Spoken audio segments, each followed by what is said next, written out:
I don't see anyone in here yet. I'll wait till you get in here to make sure you can hear me.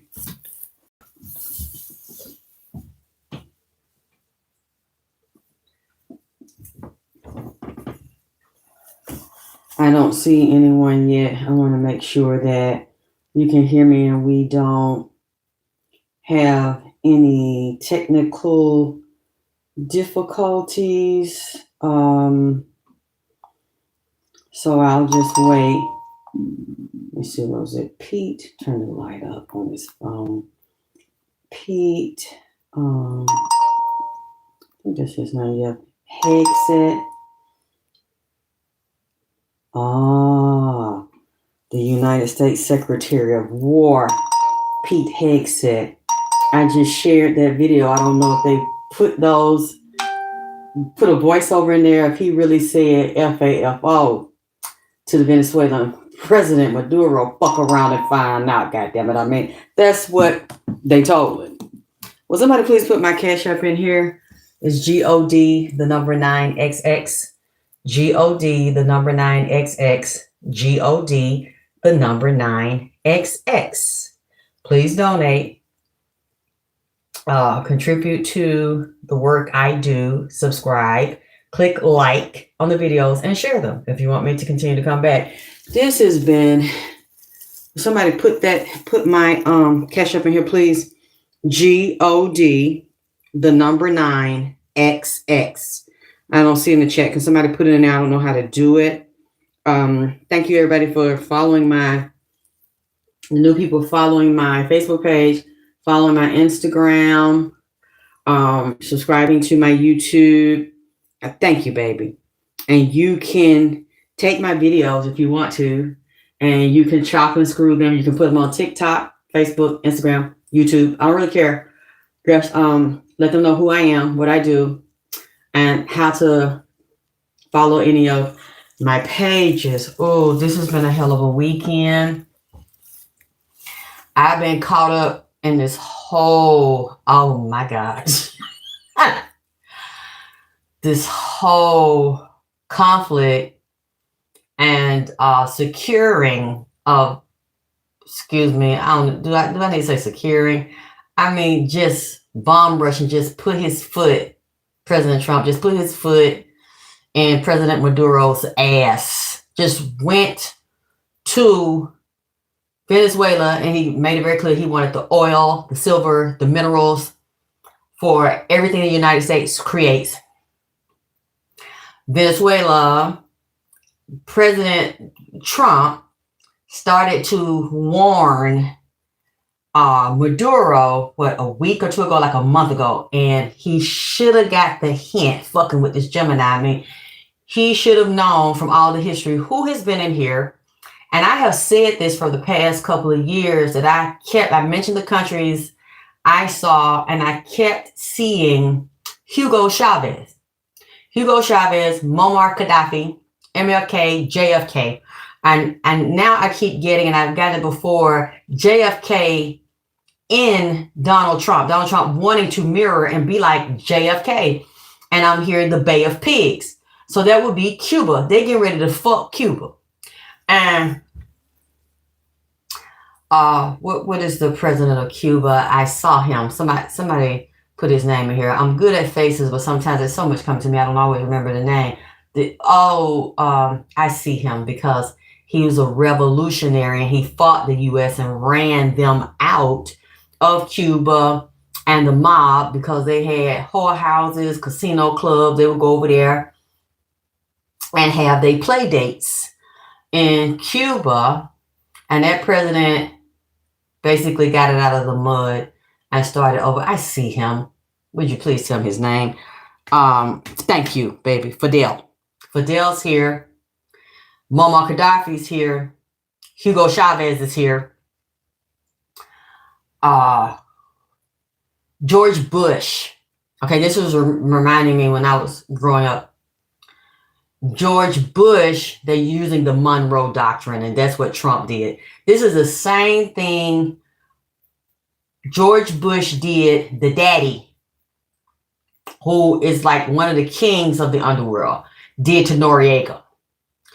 and it was saying Noriega was dealing drugs and he was a criminal, but they had a secret deal with Noriega.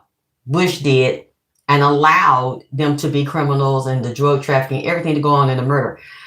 And clearly Noriega didn't want to do something Bush wanted him to do, or basically allow them. They basically send in economic hitman first. You can look this up on YouTube. They've erased a lot of stuff now, so you really can't see the things I've seen, and a lot of us that have been around for a long time have seen. And he says how they bring them in. They bring the economic hitmen in to get control of all the principalities and the utilities for their rich American partners to make money. And you usually see it's blatant when you have a Republican president, and the Democrats try to act like they're so sweet and innocent, and they for black people and minorities. They're really not. It's two sides of the same man behind the curtain that manipulates everything. So you have all these billionaires involved in basically wanting South America, basically people of color, and you see them dominating this part of the world. And like, this also affects the Caribbean. People are saying, they're showing videos, they're stuck right now in the Caribbean. Delta said they're not flying in the airspace. It's blocked right now. I don't know what other airlines are involved, but they're jammed and they cannot move. And Daddy Bush is a cold piece of work. These are the presidents that I'm seeing that Trump and the whole cabinet, basically Trump is the leader, but he's not really the one. He's the figurehead. Has the leader. I'm trying to be very careful. There are things I'm not going to say. I'm trying to be neutral here because I'm not against Trump. I'm not going to come out and blast Trump on shit. I'm just trying to, in a neutral way, tell you what's going on. This is bad. Just like I was saying a couple weeks ago, the New Year's ain't going to bring you nothing better. The weather, the disruptions, the economy. And meanwhile, I'm looking at January 1st, a lot of people lost their benefits for insurance. So in the United States, while they're spending billions, because that's all the wealthy on top care about, themselves and their interest, and the rich get richer and the poor get poorer. And that's why, because all of these benefit cuts and these social program cuts, and now a lot of people are going to die. I just saw on the news today, Amazon, meanwhile, while this distraction is going on and the Epstein files, people were demanding that be released and show us information on that. Now nobody's thinking about that because Trump created a big distraction and deviation from the Epstein files over the weekend. And you have to look at the dates because all these dates are choreographed by their kings, by the ones that rule this matrix. And it's no coincidence in anything. So now people are not demanding that we see unredacted reports released on the Epstein file. And people were saying Trump was friends with him. Well, I've seen pictures of them together, and P. Diddy and all these people. And now nobody's talking about that because he went right in on the beginning of the year, where we're at now, January 1, to where he was supposed to sanction or approve these releases. And then he hits Venezuela. But the thing is, this man, I see, let me finish that, about healthcare and jobs for the American, all of the resources and from the programs have been canceled, cut off. So a lot of people can't pay their bills. They can't buy food, Medicare, Medicaid, food stamps, the subsidies under Obamacare. They want to totally destroy Obamacare. All those subsidies right now are gone. So if you can't get your healthcare treatment, you're fucked. Because meanwhile, all that stuff is being cut off for people that are poor or people that need the help. But billions are being spent for war, daddy war bucks. We don't know, and y'all need to be looking at it to see how this is going to affect gas prices in the American economy. Because usually when you look at war and you look at the history of war in the United States, I'm sure this happens in every country, a lot of times the citizens of that country, especially the minority ones, suffer. This is kind of giving me a Great Depression vibe. I already was feeling that, and like with the housing market and the way it's been doing the past 5 years, it reminds me of the early 2007, 2008, when so many people, they were giving loans out, they were committing a lot of fraud with mortgages and loans and giving them to people that they knew couldn't afford them. And then that bubble burst, and a lot of people went under and couldn't pay their mortgages, and the foreclosure rate was extremely high. And I think then that was the time Obama came in and he bailed out Wall Street, but the people on the bottom suffered, the economy suffered. It's looking like that this is not going to be a good year. This year has already started off all fucked up. And when I'm looking at Daddy Bush, Noriega, I just heard Patrice Lumumba, when you look at all of these leaders that were murdered and having their land, their gold, the minerals for cell phones, and all of their technology and the land itself and the oil stolen, you're going to, and how their people suffered and were dominated, you're getting ready to see that it never stopped, never stopped. You're going to see it again. It's going to hit the U.S. So many people hate the U.S., and this is why. Because of what we're seeing, and it's just like Trump said, and the other leaders agreed. Now, Putin is not agreeing with Trump. They're saying Putin is upset, but Trump clearly has an issue with China, even though, I mean, there are other countries too. I have to get into them when I come back. I've just been sitting back watching this, and Trump knew he felt make a power move that would, with Venezuela, that would affect China and Russia. Because they get oil from Venezuela, but some of it from Saudi Arabia, the Middle East, but not as much now. Saudi Arabia has pulled back. So again, I'm still studying and learning. A lot of you that know more than me, you can fill me in here. You can fill all of us in here. You said Trump is talking about Yeah, he's been talking about Greenland. And what do you mean not brown people? Yes, it does affect people of color. This whole regime doesn't care about nobody of color. Unless you're on your knees, or you bent over from the back, or you bent over from the front. Your mouth open from the front, and your ass is open from the back. They don't care about people of color worldwide. All of y'all can get it. You just seen that in Venezuela. When I say people of color, I'm not talking about somebody considered just black. Anybody of color.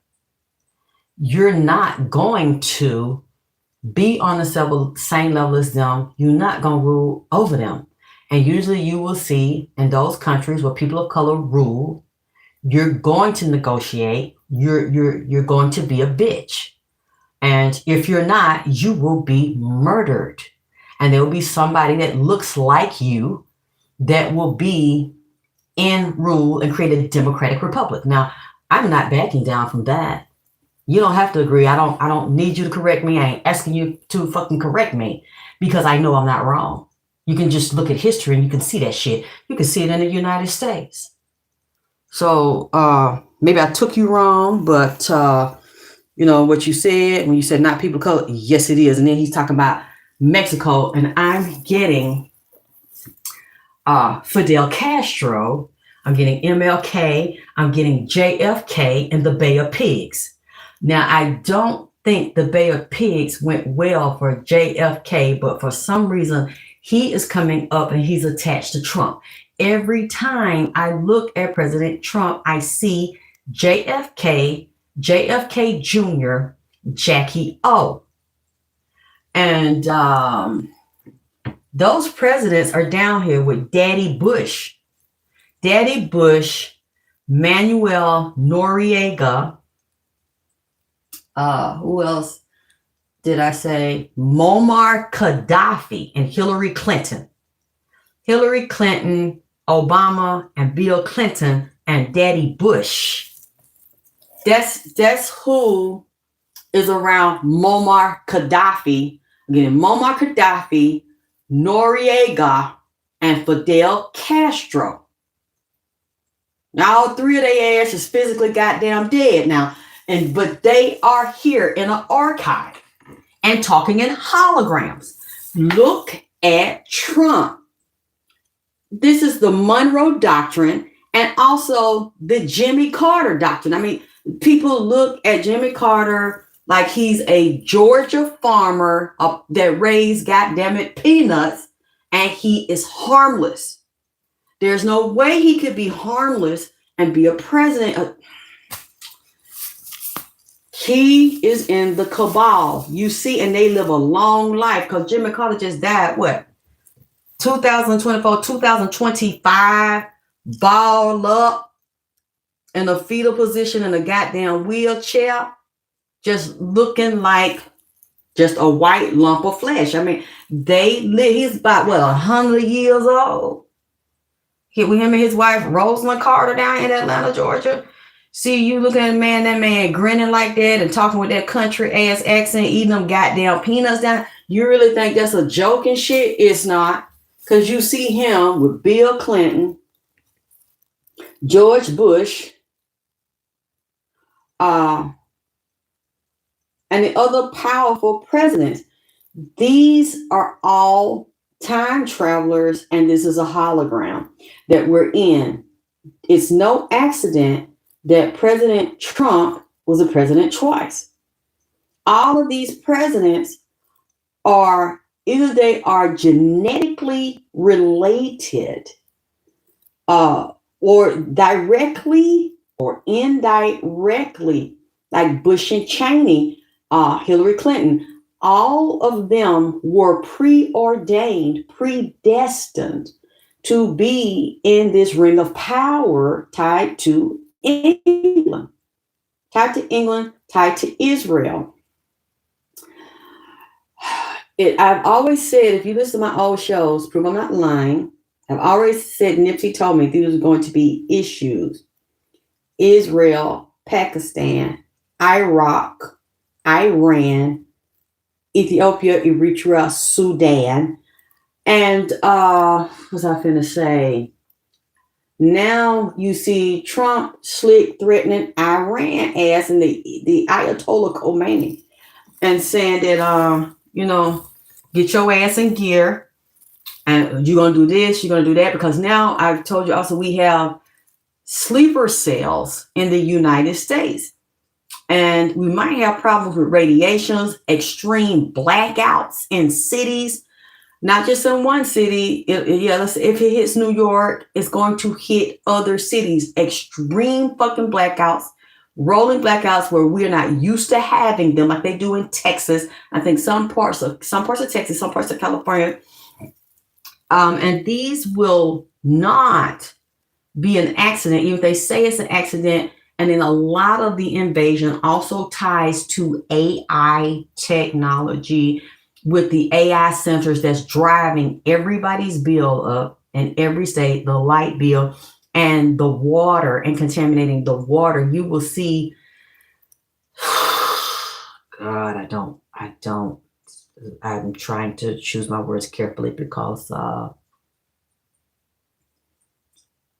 there are certain things that I'm not going to say in public. This is going to affect electricity and the ability of people to have it, but to afford it. But you're going to see a lot more people homeless and on the street with no job, no money, the currency. He also took that oil because they need the thick black crude. I think, is it Texas? One place, I'm not sure, Louisiana. We have to find out where the old oil refineries are because they were short of crude. So it's different types of oil, but that's the one that is in Venezuela. Venezuela worldwide is one of the places that has one of the biggest supplies of oil, and they've already stole, I think it's billions of barrels along with silver, because the American dollar is crashing. And the spirit showed me a gold coin. It looked like a Bitcoin. It was a hologram and it was spinning in the air. We will have to, when we go to the store, it will be no dollar. We will see that this year. You can actually see it in a hologram. You'll be in the store and you'll be able to see this on the screen. And that's how you gonna remove it, be able to pay for shit, because the dollar's not backed by gold. And Trump is trying to reestablish the economy and reestablish dominance as the number one world power, and the dominance of the American currency. And it's not that no more. It has fallen, and the spirits are telling me, that's right, Hershey, hit the like button. Oh, really? It was a black guy in San Francisco. Carter's daughter-in-law. She said Carter's daughter-in-law. I don't know what that means. You better buckle up, Buttercup, because this is also a targeted extinction for certain territories in the United States. And certain laws will be changed and amended to the point that you have no voice and you have no rights. Total AI and a lot of the extinction of the human being. Oh God, something just came in here. It's standing here and it looks like Darth Vader, and it's all black, which is a Luciferian doctrine, a Luciferian agenda, where you are bringing in their God in the form of AI technology. And it looks and sounds like a human and mimics a human. It's a synthetic humanoid being. And we will see more, like I've told y'all what last year, and I was seeing it for the summer, the uprising around the world, the fighting, the riots, police attacking civilians protesting against their laws, the civilians attacking the police, people getting shot in the middle of the street, setting shit on fire. I mean, total upheaval in the United States. And it will create a division in the United States where all of the states under the United States, the United Snakes, will be divided, and there'll be a burning, and there will be a concession and a recession. Succeeding states will succeed. And I'm saying Texas is one of them for one reason. These southern states, and I think Texas has also established their own Wall Street to try to compete with and rival New York's Wall Street. You all can let me know. I don't know which state in Texas, but there is a new Wall Street, a powerhouse rising, and a stock exchange rising up out of Texas. And we have their separate government from the feds and their separate militia. It's already being formed now in the revision of the Constitution, because Trump wants to destroy parts of the Constitution so he can be like a dictator and not be voted out, where he won't have to go through elections. Something like this is being written and brewing now. This is a very heartless regime, and they're only concerned about their relatives and I just heard Creature from Jekyll Island. If you look at that book, or you can look at it on YouTube, those are the bankers that are involved in Wall Street and the IRS. And these people, run this system, the creature from Jekyll Island. Those are the only ones that they care about, and they're concerned about these creatures rising up out of the sea in this serpent energy. Now, we are not technically in the new year yet. A lot of people that don't know, I mean, we're forced to deal with that, and to date, everything is the new year. In February, the new Chinese New Year, we're in the year of the horse. Also, I think it's the hot horse or the fire horse, using the force of the horse. So, it's like the thighs, the ass, and the legs. There are other animals that are also represented with this horse. Let me see. Because all of these things, let me see, Chinese New Year.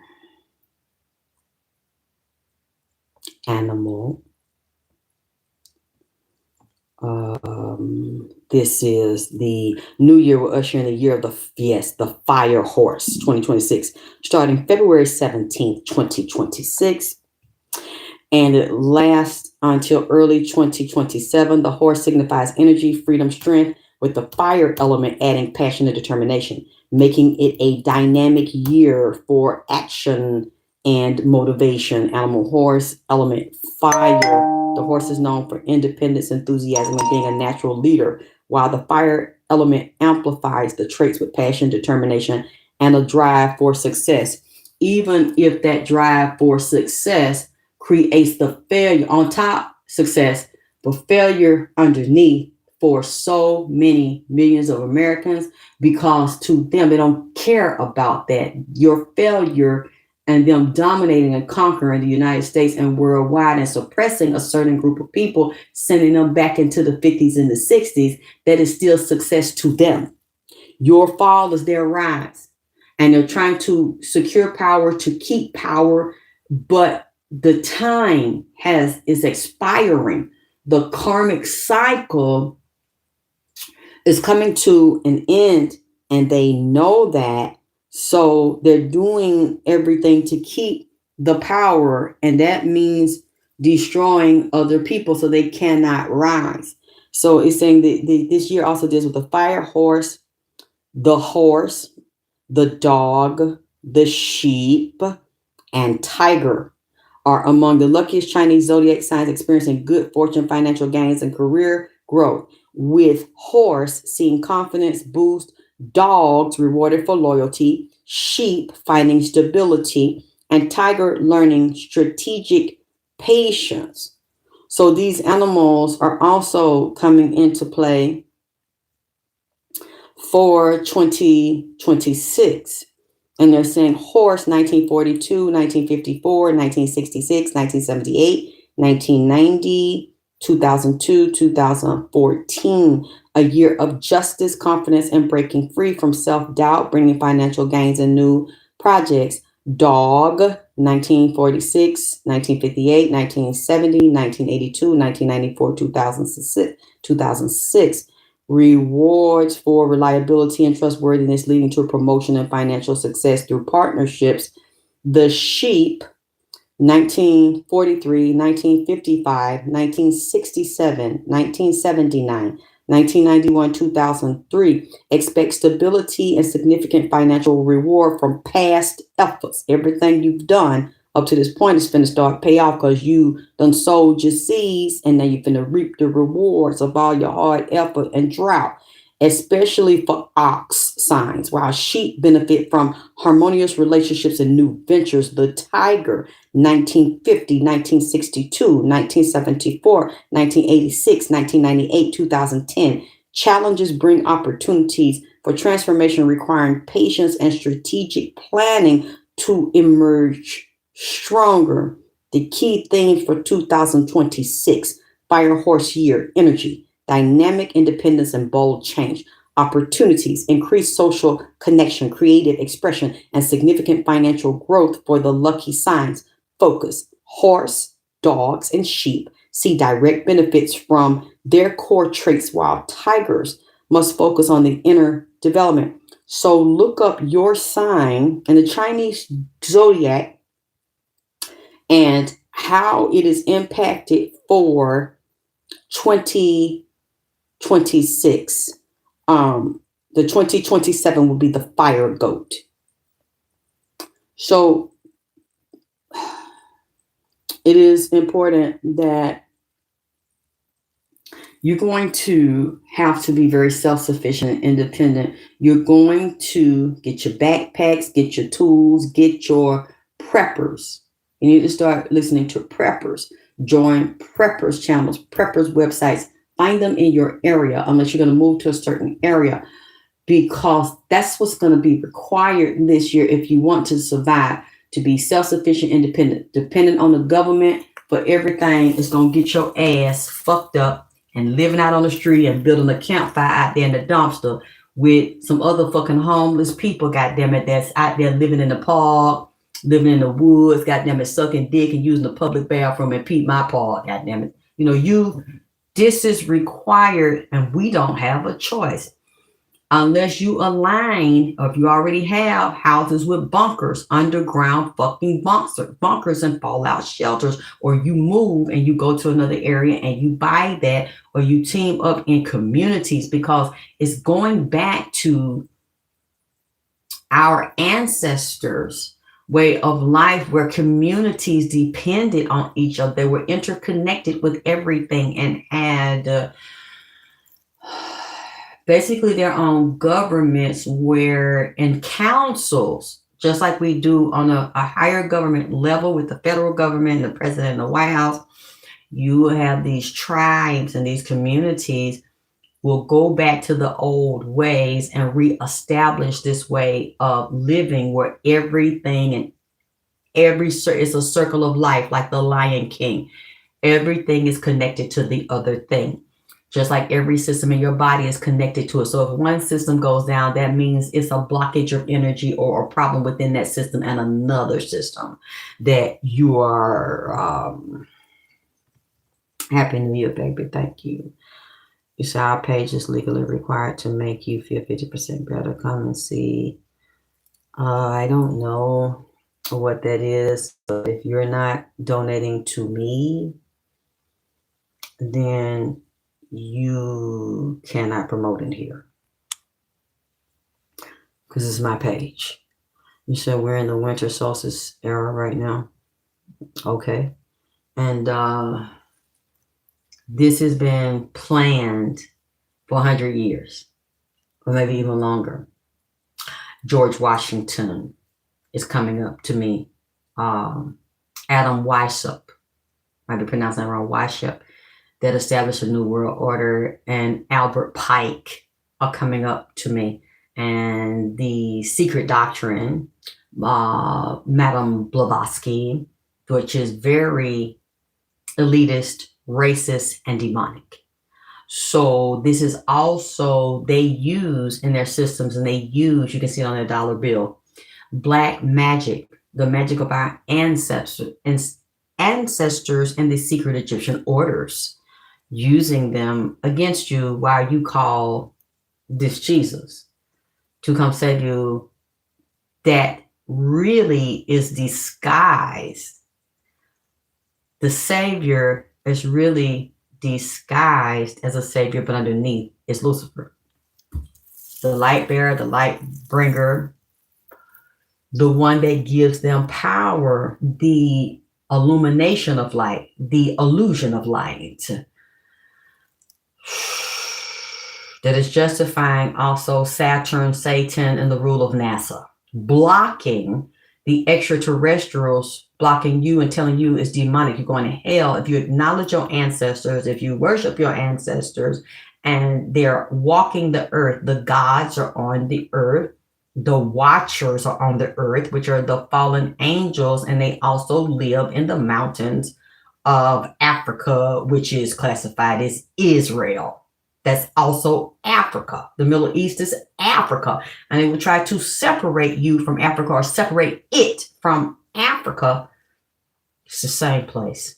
And you have racist groups of people like Arabs who now run that area and control that oil. But if you look back in history, you can see documentaries on YouTube. The original rulers of those areas were Black. And they've been enslaved and they're being sex trafficked, boys and girls. And they have taught to hate us. Anybody that looks like us, and those people, the Black, rule the oil and the desert and the land. They either mixed them, enslaved them, killed them, and prostituted the boys. This is still going on right now. Oh, I love that. Drip said, oh, okay, we got another name. Drip said, oh, I love it. Thank you. I love that.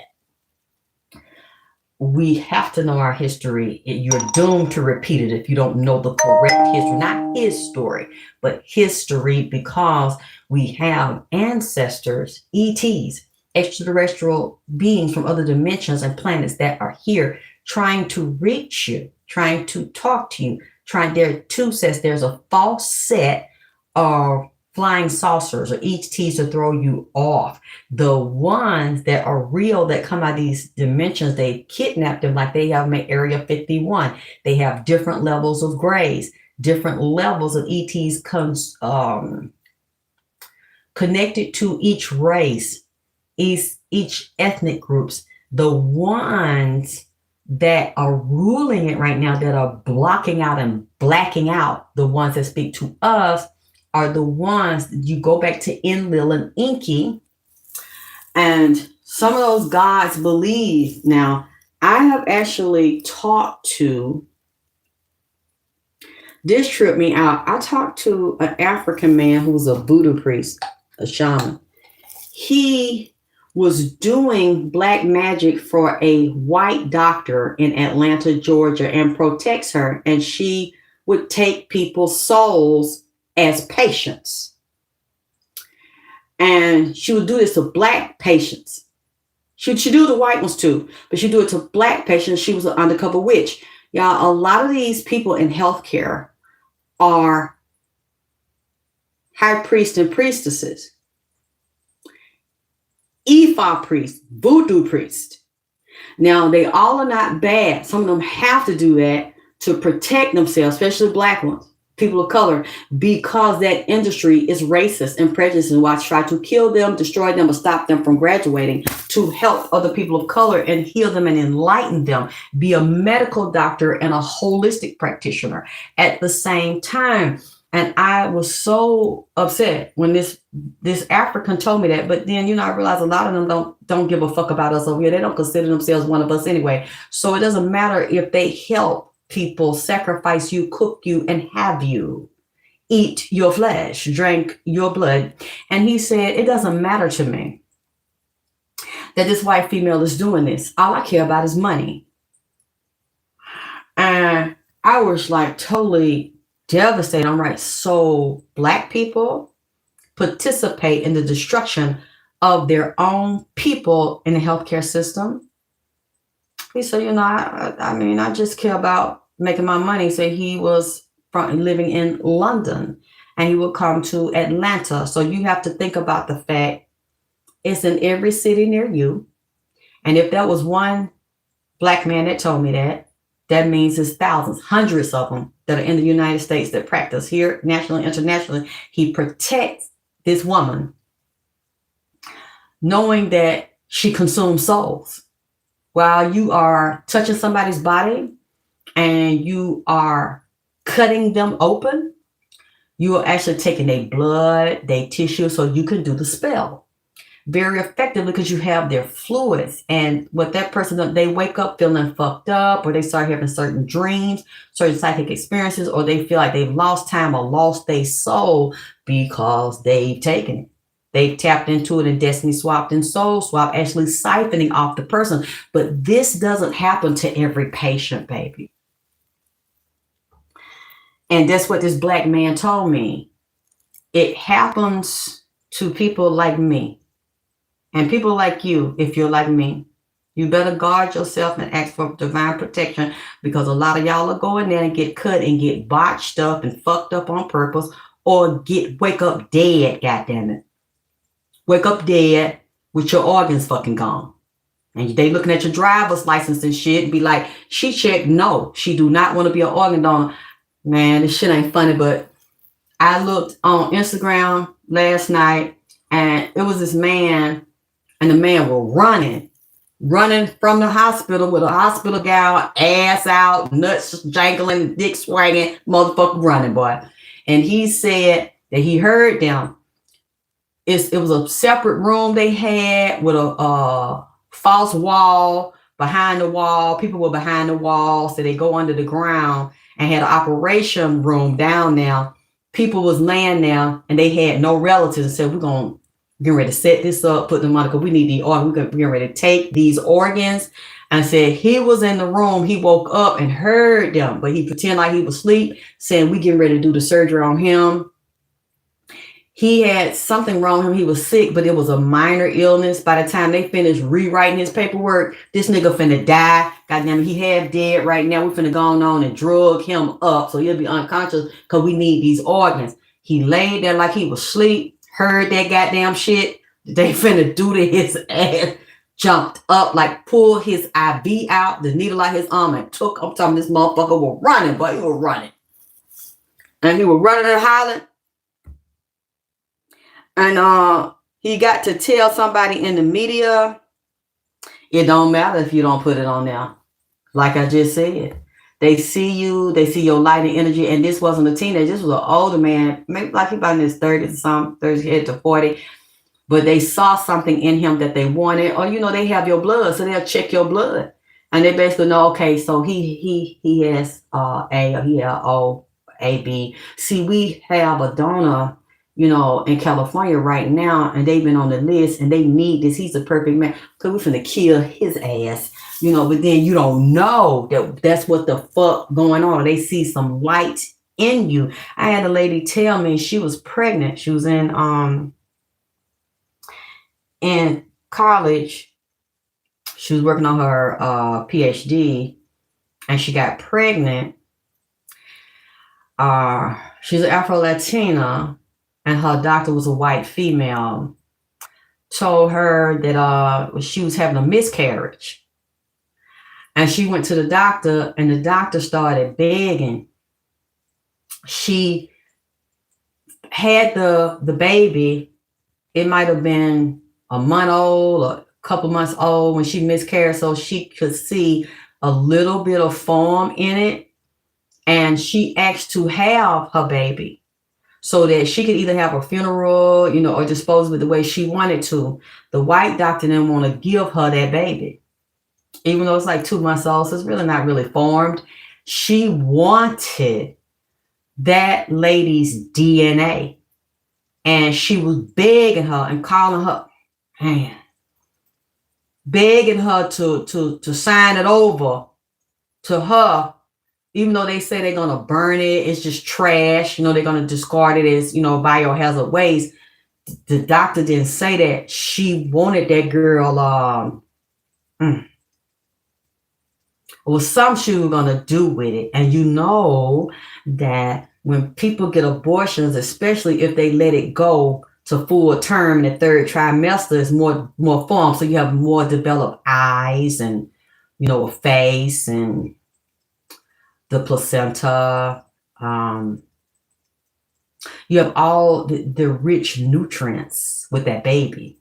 And you can sell the parts and make more millions off of it because it's a more developed baby, a fully developed human being. So they'll tell you they throw it away, but they don't. They sell the parts, they sell the organs, make billions off of it in biotech.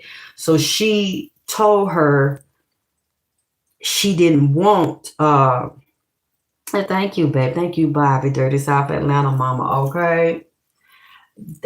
She didn't want them to have it. She wanted her baby back. I don't know. I think she got it, but she had to fight that doctor because the doctor was begging for it, and she was trying to make it difficult for it to be released to the mother. I mean, wow, shit, that I'm hearing. And then, let me finish. The African told me, he said, like Madame Blavatsky and a lot of the elite doctors that don't like us and don't want to wait on us or help us, they are inside of these secret occults that believe that their ancestors, these gods from the higher realms, have made black people their slave. Just like we did with stories of Enlil and Inky. I got to go back and read that again and get back into that. And also the Emerald Tablet said that they have these seances. These doctors, they go into this training. They said they were all white. They were only white in there, preferably blue-eyed blonde, real white. And so they in Atlanta. They basically all over the U.S. and international. They have a secret society that tells them they are right to kill us and sacrifice us because you just a nickel slave any goddamn way. So you're supposed to be face down, ass up, goddamn it. They supposed to rule the world. They're supposed to rule over you and hunt your ass and treat you the way they want to treat you. And you have black people now that feel that way about, well, you know, she not one of us, he not one of us. Yeah, I'm not black like you. I don't fuck with you, you know, and will kill you or set your ass up. They have black people in those groups. But the ones I saw are ones that are extremely intelligent, strong with knowledge and education, but goddamn it, weak as fuck, goddamn it, I mean, and do whatever they say because they don't value themselves and like themselves. They want to be one of them. So if they can't be considered, you know, a white person, as long as they can be in their graces and be in their mind, they're going to look down on that person and mistreat and slick disrespect that person. But the person will still get perks and benefits, basically like, you know, you in there with the feast and there's so much food on the table, you barely can see the table or the tablecloth. Well, they don't care as long as they throw scraps from the table, like a dog. If you can eat them scraps, but to America and in the public, because you don't know these societies exist. Now, I know because I was in it. I was around it. And I ain't want to join that shit because when I saw that, and then I saw that they were mad at me. They hated me. Now, this is not something I've never told y'all this before. So I ain't gonna, you know what I'm saying? I really, that's one reason I was hunted and almost killed. And then my mother was in those circles and she has gifts. Okay. But our gifts are different. And she abused me all my life for it. And abused my half sister. My sister also has gifts. But I guess everybody's, you know, let's say a mother has children, all of her children has gifts, okay? Like if you all have more than one child, then you see which ones have the vision, or what some black people call the curse, and which one's naturally a witch. Called a witch because you're born with those abilities. Some ancestors are on you. Those spirits are on you. And they'll know which one is the strongest, which one they feel like they're going to have to put their foot on because they consider you, not that you will be a problem.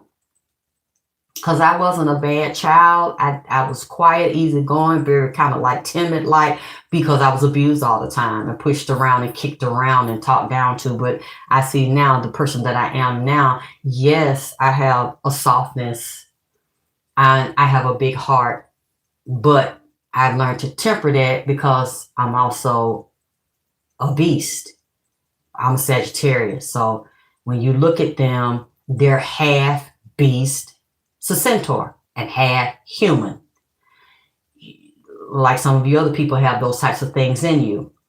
You have to provoke me because I choose not to be beast mode all the time, but I see it as necessary to keep that part of me turned on, goddammit. Don't turn that off no more because people like to try to victimize me and try to poison and murder me several fucking times. People that follow me for years know that. So I'm not like a lot of these people are, when bad things happen to you, you just do shit to everybody. People that ain't even did nothing to you. I don't want to be that person. But at the same time, you have to turn that side of you on. You have to balance it. You have to temper it, because people look at you as food. Black people will look at you as food because they hate themselves and they don't like themselves and they don't work together. They don't want to see you have shit. And then you dealing with the whole world that's taught to hate you and fuck you over and to look at you as like an animal and a slave. This is what this African man is sitting there telling me. And I'm looking at him and I'm saying, and you know that. And that's how they feel about you. That's how they feel about, he said, no, not me. You know, I'm exempt from that because I'm needed and I have power. So I ain't worried about them fucking with me. And I got back up in Africa. They know they can't fuck with me. So I'm above that. All these other black people that they do this to are clueless.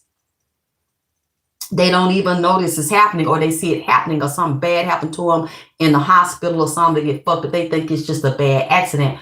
Oh, you know what? Oh boy.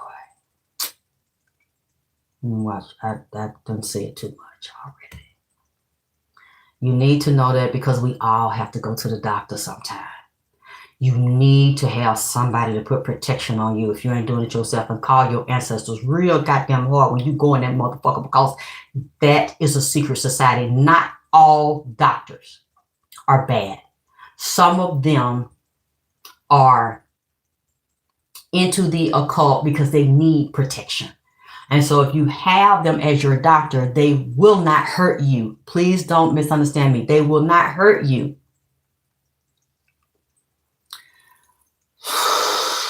But the racist ones will. And they feel like I'm exempt. Ain't nothing gonna happen to me. This is not a sin because of who I am and the color of my skin. They slaves anyway. They dogs. They like animals and shit. They are what's that name? I don't know if this is a real rabbi, but there was an old video on there where the rabbi was saying that McDonald's got flesh in it, like human flesh. And he said, we're allowed to give them that without telling them because they not part of us anyway. They like the sheep. So they don't have any guilt by doing that to you. You know, if you're a person considered a nigger, you know, or a halfway nigger, whatever, they don't give a fuck. You're still not to them. You're not one of them unless they see something in you. Sorry, y'all. That was my son.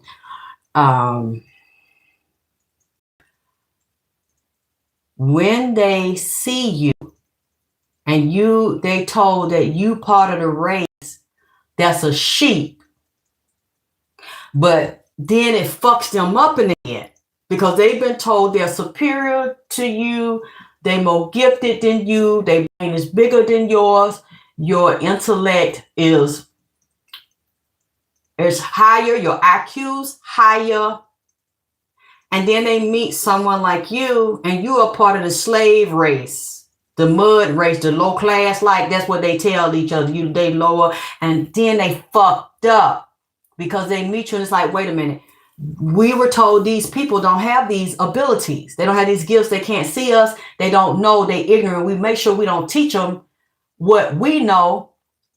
They not in the society. This bitch come in here, this nigga come in here, and I know they can see because I can see them. See, they've been trained. Medicine, military, religion, banking, finance, entertainment, and sports. These people are handpicked as children or even in the womb before they're born because their birthdays are choreographed and the sexual intercourse is planned, and it's a spiritual, sexual black magic ritual. So they are groomed. Now, you know what? I'm gonna shut up. Yeah, thank you, Rabbi Finkelstein. Please don't call me auntie. My name is Alexis. If people want to call me mother, mama, that's fine. But please don't call me your aunt. Black people use that in a disrespectful very derogatory way. And if I know you are, and I know it's affectionate, I won't get offended. But please, y'all see, I feel that whatever this black culture so-called we have, I don't have a culture. This is not a real culture. It's like people make up shit and they start saying something, a certain word to people, or this is what you call this person because they this age, and this is what you call that person. And then other black people will take that slang or take that saying and just put that label on you. And they think it's okay to do that. And you don't know anything about it. You didn't consent to it. And you're just a part of that culture. So because you're a part of that culture, this is your name. And I'm going to call you this. I ain't going to ask you. I'm just going to pop up and fucking call you this. And you're going to go for it. And you're going to like it because that's how we see you, because that's how we were told to see you. No, I'm not going for a goddamn thing. You're not going to name me. I changed my name and I created my own game. And I call myself Alexis K. Tyler. That by law is my legal fucking name. That name is on my driver's license. It's on my birth certificate. It's on my social security card. It's on all of my bills. I don't care how you see me and what culture you believe in, but in my world that I control and I dictate, I create my name, and my game is Alexis K. Tyler vagina power. That auntie shit, that's what you believe. That's your culture. That's not my culture because I'm considered black. You're not going to do that. And I've said that several fucking times. Y'all think that's cute. It's not cute to me. And you know what? When you get to a certain age and people start calling you that or putting other names on you, then you let me know how you feel about it and what you think about it. That somebody determines your identity based on what that culture says that you're going to call her, and that's how we see her. She's a aunt. No, not to me. I'm not. I don't care what my birthday is. I don't care what my chronological age is. Based on that culture, you're not going to assign that ID to me without my permission, just putting some shit on me. No. And you don't have to feel like I do about myself. You don't have to see me like, but you're not going to come in my world. You're not going to come in my space and assign a title to me that is beneath me, that is considered derogatory in black culture. I'm sorry. Now, I've seen black women that call themselves that.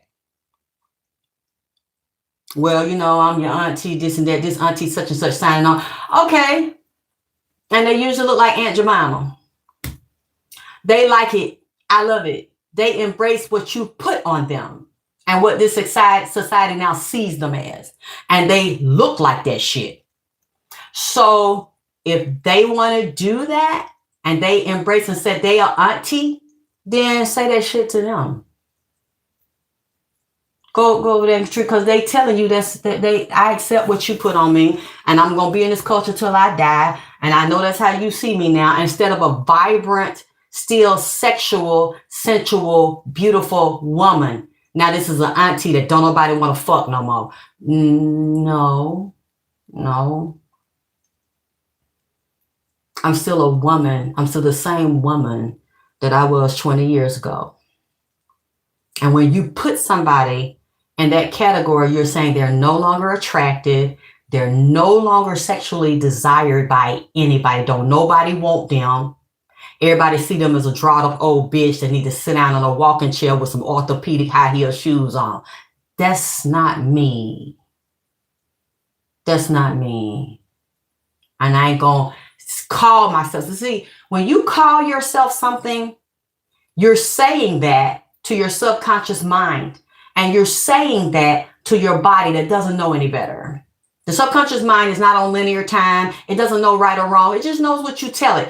And you're still telling it to yourself when you let other people treat you a certain way and call you a certain thing and not see you as you are. They see you as that false culture tells them to see you. And you keep saying that and you let other people say that and your subconscious hears it and your body will say, okay, so we know in the Black community what an auntie is. So we're going to make your body start to morph into an auntie. Because it's based on the thoughts and the perception and the energy of the person that's calling you that. And so your body will start to break down, it'll start to fuck up, it'll start to get disfigured and discombobulated, and then you'll start looking like that, a auntie bitch, a old fat black slavery time Aunt Jemima looking ass bitch. Because that's what you said. You are accepting the false construct of that society, that secret society and that culture. I don't care what you think of me. I don't care what you feel about me. Because of what I'm saying and what I'm feeling. Nobody is going to ever again in life make me conform to the way you see me and the way you refuse to see me. Now, I'm not talking directly to this person because you can still call me that, but I'm not going to hear it though. You're not in my world. You can still feel it. Well, I don't give a fuck. As long as I don't have to see you and as long as I don't have to hear you. You still got your opinion. I can't change your opinion, but you're not going to change mine. I've made up my mind. And I will never look like that. I will never be that. I will never live that. And if I look like that, I will fucking do something about it because I don't want to be your auntie. Now, if it was from a place of adoration, respect, and affection. And if I'm really your biological aunt, sure. Unless you piss me off and I see you're a dirty little motherfucker, then you will no longer be my niece or my nephew. I won't speak to you. I won't have anything to do with you. Okay. But if it's from a place of respect, and see, I don't know where it's from. I just know you got it from that false black culture. And y'all think that's funny. Yeah. Until this happens to you. A lot of things from this false black culture, I reject. Hip hop, misogyny, niggas fucking all these athletes with babies, and they think that's cute to get with them, to fuck all on them. And most of these motherfuckers is pedophiles and predators. And we glorify that because they have fame and they have fortune. I don't agree with those things. I don't live by a lot of those things. And you need to decide whose fucking side you're on. Are you on your side? And do you really understand how sick black culture is? And how twisted it is and how religion is sick and twisted and fake. And are you going to choose, even if it means you become ostracized or rejected and you're an oddball like me? Or are you going to just, well, that's just the way it is because, you this age and you in this culture, you got to go. I don't have to go with a goddamn thing. I don't have to talk to y'all. I create my own culture, my own society, my own fucking world. If I got to fit in and be accepted and let you do to me and say to me and define me the way you want to, you don't even know what the fuck you talking. What is an auntie? Just because somebody at a certain age, you consider them an old bitch, that just makes them an auntie. But what is the concept of that? What is the construct of that in your fucking mind? Break that down to me. Because you can't say that it's just about your age. And because you're an older woman and I'm younger than you, so you're my aunt. You are a representation of what an aunt should or shouldn't be. Do you know your fucking aunts? How do they treat you? What do they teach you? Are you calling them that? Because they are your biological aunt. Why do you only see someone that you call an auntie as somebody derogatory or past being or past a certain age? Is that really a term of endearment and reverence and respect? Y'all let people call y'all shit. You let niggas treat you a certain way and lay with you a certain way. They don't even know how to fuck you right. They don't even know how to suck your pussy right. Because they thinking is based on a disgusting black culture and a black spiritual sexual experience that usually binds women and turns them into has-beens and victims. So by the time they get a certain age, somebody call them an auntie, they lay there and go along with that shit. And their mind is beat down and they defeated by a twisted, disgusting, lower level black consciousness and black culture that doesn't exist anywhere in the world or anywhere in the universe based on a false concept of black men.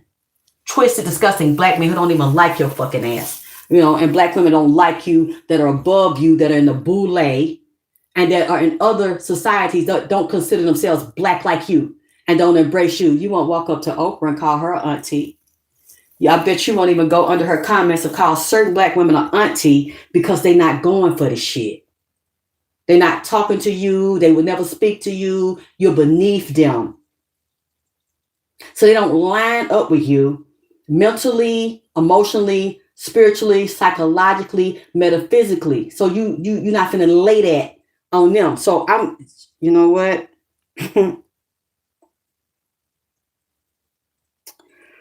You're right, J-Love. They sleep. Thank you, Thomas. In the body, what you say, feel the body intercepts it on a cellular level and respond. Thank you. Because you know what that means. That is somebody, and they could look at you from a place of reverence and respect. I'm not saying that you don't, but if I don't know you and I don't know why you're saying it, where you got that from, why is it okay to do that to me? Where you got that concept? It has to be in black culture because we hear that shit in black culture. I do not hear white women because I'm a fan of certain white women and people from other cultures. I like to listen and learn. And when they have a younger person on there or they on a younger person's show being interviewed, they don't say to the white woman, "Hey, auntie." And so, it's just a term of endearment. Like I see you like I see my mama and I see my aunt. I don't know your mama and I don't know your aunt and you don't know me as being a how do you feel that way about me? Just because certain shit I say or I remind you of my mannerisms or my speech and shit, but you don't know me. So it could be from a good place, a place of endearment. If you had a good aunt and a good mama, I understand. It's something that's familiar. But see, I don't know that that's what you're feeling because I don't know you. I ain't never spoke to you. I don't know what you're thinking. And I know how younger females think because they pussy hot and you're in your 20s or your 30s that you can fucking say that shit to me as if you're going to always be in your 20s or your fucking 30s. Bitch, don't tread on me, bitch. Don't disrespect. Don't slip on the drip now. Because it's certain things I'm not going to let you younger women do. I'm not going to let you young niggas do. Now, you're not going to put nobody is going to put their shit on me no more and make me wear it like an outfit, like a shirt, like some drawers and pants. You are not going to put that on my pussy. Somebody came up the other day, well, you talking about vagina power. Do your pussy even work? I didn't respond because you were born with a pussy. You're going to die with your pussy. And like I've said before, I saw this woman in her 70s on OnlyFans selling pussy.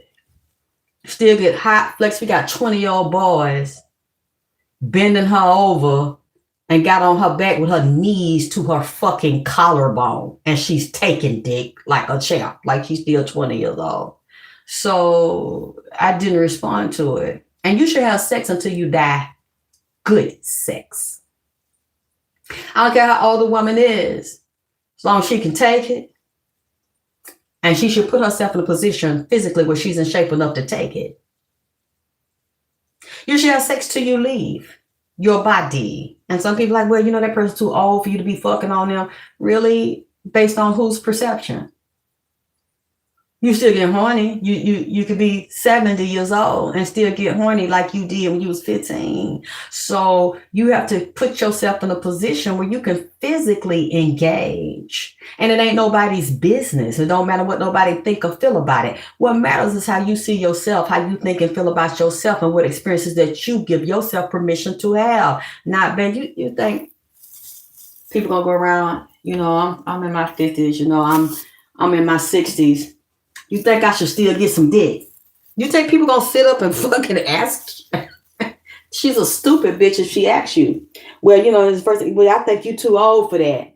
Why don't you just be a grandmama and keep the grandkids and, cook for them and stay at the house? And usually a lot of black women Child, you know what? I'm going to wrap this up because this is a whole nother show. A lot of Black women are expected to be non-sexual where nobody sees them as a sexual being anymore and take care of your children. Take care of your grandkids, your great grandkids, and be a good grandmama. And you know what? Usually grandmas like that ain't got no nigga. They're lonely, they're unhappy, they're miserable because they're invisible. They're not seen as sexual beings. And y'all teach them that that's the way they're supposed to be. You got a short span for being sexy, sexual, and attractive in the world, as well as in the Black community. That span is from birth to what? 20s, 30s, 40s. Now you're auntie. Now you're trying to live through your daughter. Now you still want to take some dick. You want to shake your ass at the club. You probably never got to really take dick and shake your ass at the club because you was left with babies that you had to raise and you didn't develop properly. And now I see all these Black men doing these videos on women in Atlanta and women, period, Black women who in their 40s and 50s now on video shaking their ass and showing that their body is still beautiful. They still fine. They voluptuous. And then they saying Black men don't want them no more because they old. So you shouldn't show your body. You shouldn't get a BBL. You shouldn't get a facelift. You shouldn't look like you've looked all of your life. You shouldn't look young because you're an old Black bitch, you know. And who would want to sleep with someone in a culture that believes that about you, that you're no longer viable, you're no longer attractive. The world sees you as a grandma and an auntie, and you're not acting your age. I've been watching this and listening to these Black men say that about women and make fun of them who still have a vagina, who still have a sex drive, who get very lonely because now they're expected to live from 40s to 50s the rest of their life alone. Just be alone. Nobody wants you. Stop trying to date younger men. Stop trying to look young. Why? Why? If that has been your look your whole life and you like that look, what is wrong with you restoring and maintaining that? It doesn't mean that you're ashamed of your age, but why do you have to be 50? Why do you have to be my age with tits long and the nipples turned to the ground and your tits have slid down on your abdomen and your ass is dented up and pushed down and your thighs are hanging to your knees? Why is that normal for a chronologically older woman? Why are you supposed to fucking be okay with that shit? When that body belongs to you and it was given to you by your ancestors and God to take care of it and maintain it. So it's okay for you to maintain it when you are in your teens, 20s, and 30s. And then when they consider you old at 30 and 40, now you're supposed to look like their vision of a grandma and an auntie. And if you don't look that way, you're just miserable. You're mad because you're older and you now trying to compete with a young girl. I can't compete with a 20-year-old girl because I'm not 20 years old no more. I'm at a different stage where I've developed. I'm a better person for myself. I didn't say I'm a better person. Do you understand?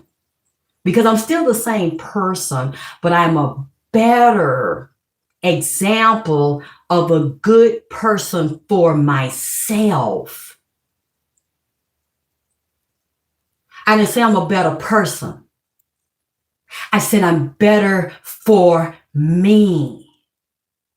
Because I respected everybody else. And I was a doormat my whole life and a victim. And I was told I was supposed to be that way and let people fuck over me. And I was good and the best person and the best friend and the best mom to everybody else and tried to save and warn and fight for everybody else. But I was fucked up to myself because I gave and gave and gave, and I never demanded that you give back, and there's equal reciprocity. So now I'm better to and for myself. So if you're a better person to yourself, you set boundaries, you protect you, you respect you, and you do restorative arts to yourself. And let's go even fucking deeper, and then I'm going to go. You think you 20 and you're 50 because you get your body reconstructed from all them babies you done had done tore up your fucking body, or you restore your body and you stop it from going through menopause, which also tears it up and destroys it. And you're wrong for doing that. And you're self-hating because you restore yourself. But you're self-loving and you respectful of Father Time that done whooped your ass with long titties and a long pussy that don't work. And a long ass and a long fucking face looking like a goddamn ghoul on Halloween. See, that's what they want to see. See, now you embracing your grandma. You embracing your inner auntie. And that's an auntie I don't want to be, because the body has totally deteriorated. But let's say your mama died. Your auntie died. Your daddy died. You died. Because you had a bad disease. Or you had a bad accident, or in a car accident where your body fucked up, your face fucked up, your teeth knocked out and shit. What are you going to tell after the coroner cuts you up, if they have to do an autopsy to determine the exact cause of death from a shooting or accident, or if it's disease, you won't get cut up, but you look fucked up, okay? What usually is the family going to do?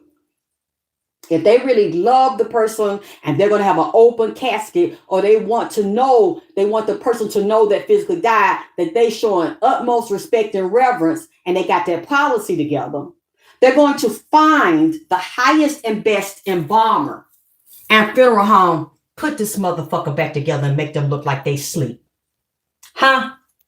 Make them look like they still alive, restore them before the cancer ate them up, or the AIDS ate them up, or the accident and the shooting disfigured them. We can't open this casket like that. And we got people that love them, or celebrity. We want people coming around the world to pay this person respect.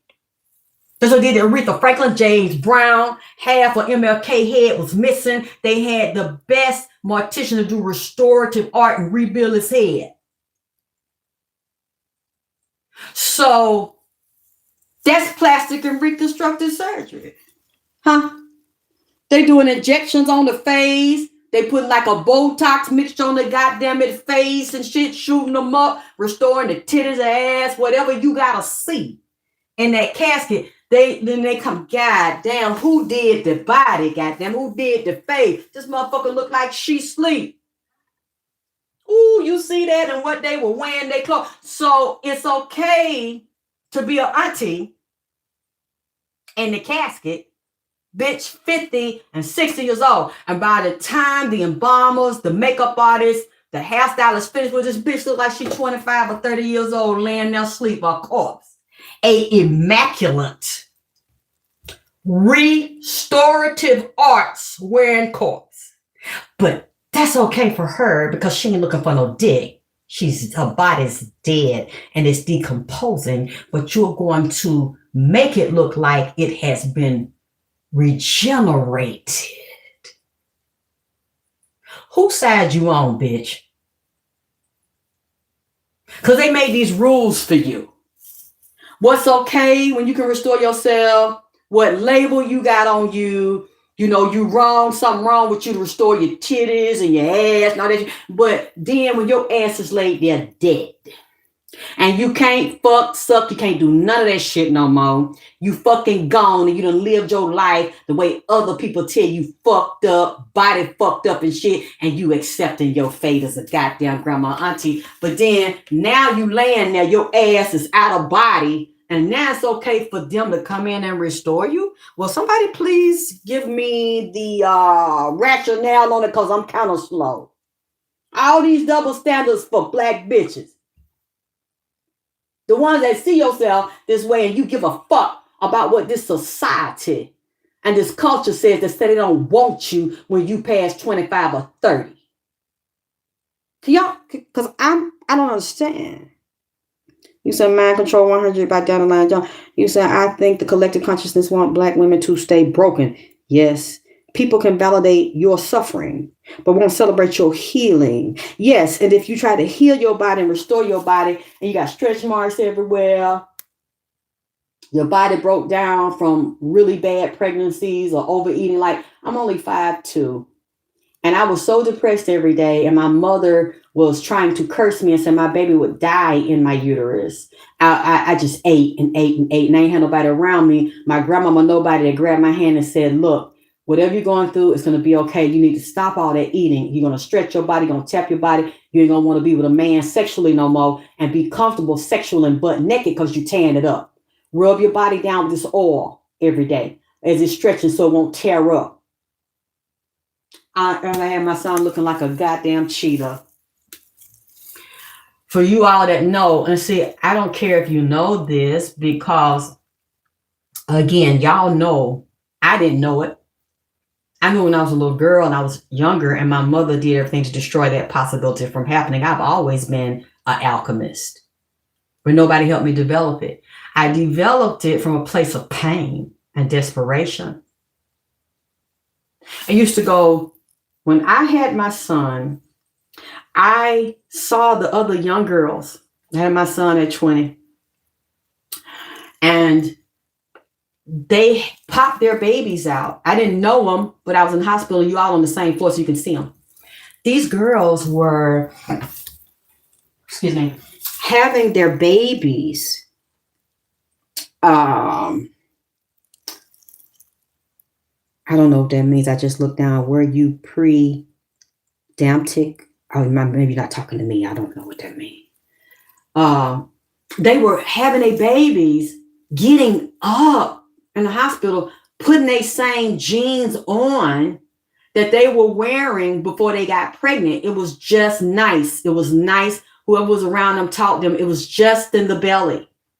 So they, all the weight, they pushed the placenta out, the fluid, the blood, pushed that baby out, and they went back to looking like they never had a baby.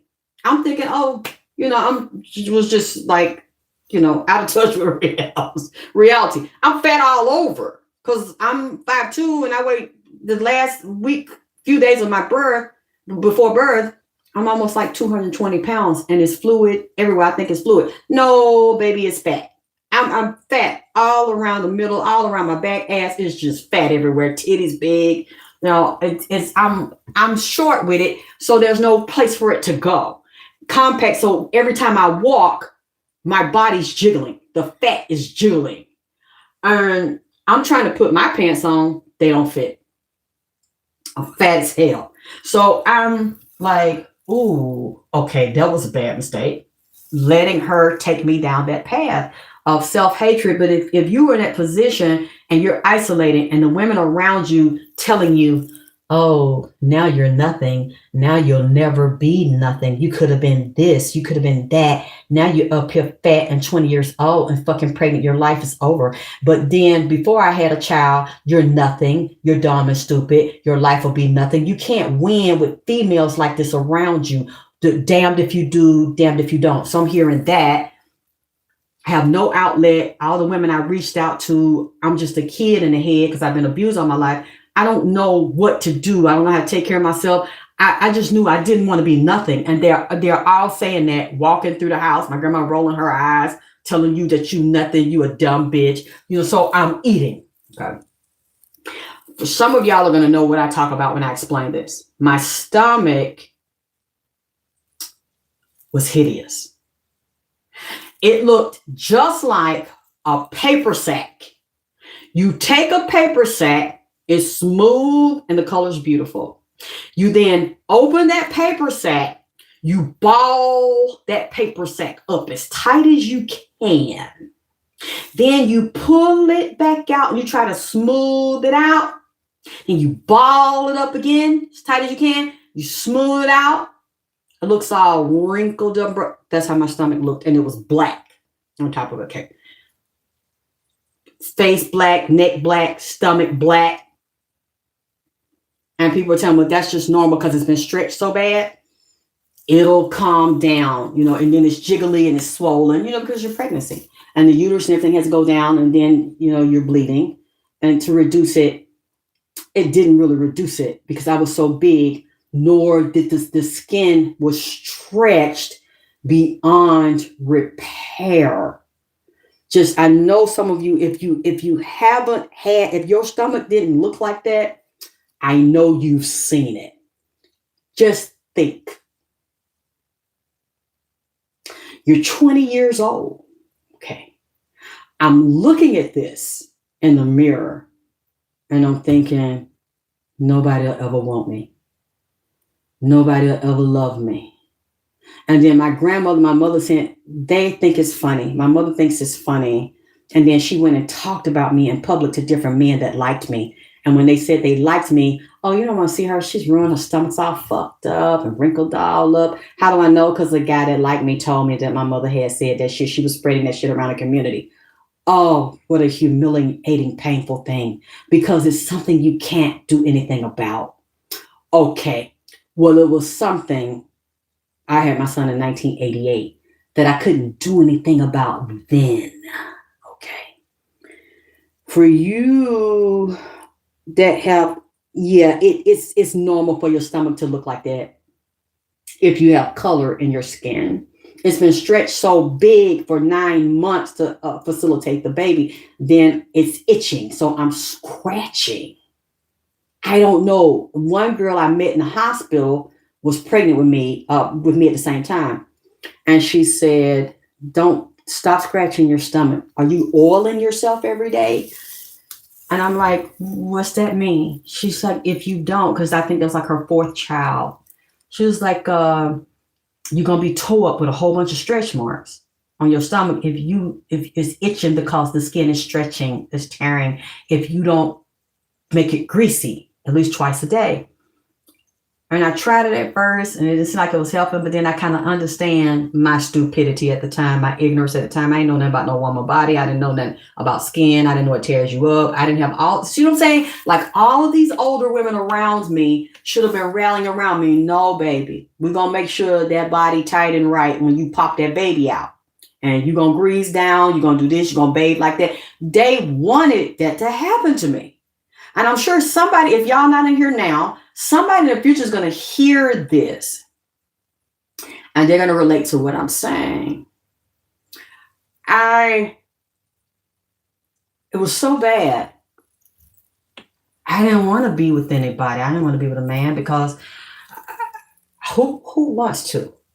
But then again, down south, back then, where it was, I would see women. I had to hang up, but I would see other black girls that had their babies. They be in the grocery store. They got their house shoes on. They got their stomach out, which the same stretch marks that I had. They titties out. They got stretch marks on the back of the leg. They just out, and they have a buggy full of groceries, a nigga, and some kids. So I'm like, wow. So they're not embarrassed or ashamed. Clearly their mothers weren't telling them, don't show that, cover your stomach, cover your body because you're a mess, you fucked up, I'm like, well, shit, let me not be ashamed or have my hand. Thank you, Tiffany. I don't even know. Like I said, mine looked like a paper sack that was constantly balled up. You're trying to smooth that motherfucker out and you can't get all the wrinkles and shit out of it. And I couldn't go in the bathroom. If I had turned the light off, because if I saw it, and no matter how many years went by, I would break down and cry. And you're thinking, who's gonna like that? Who's gonna want that?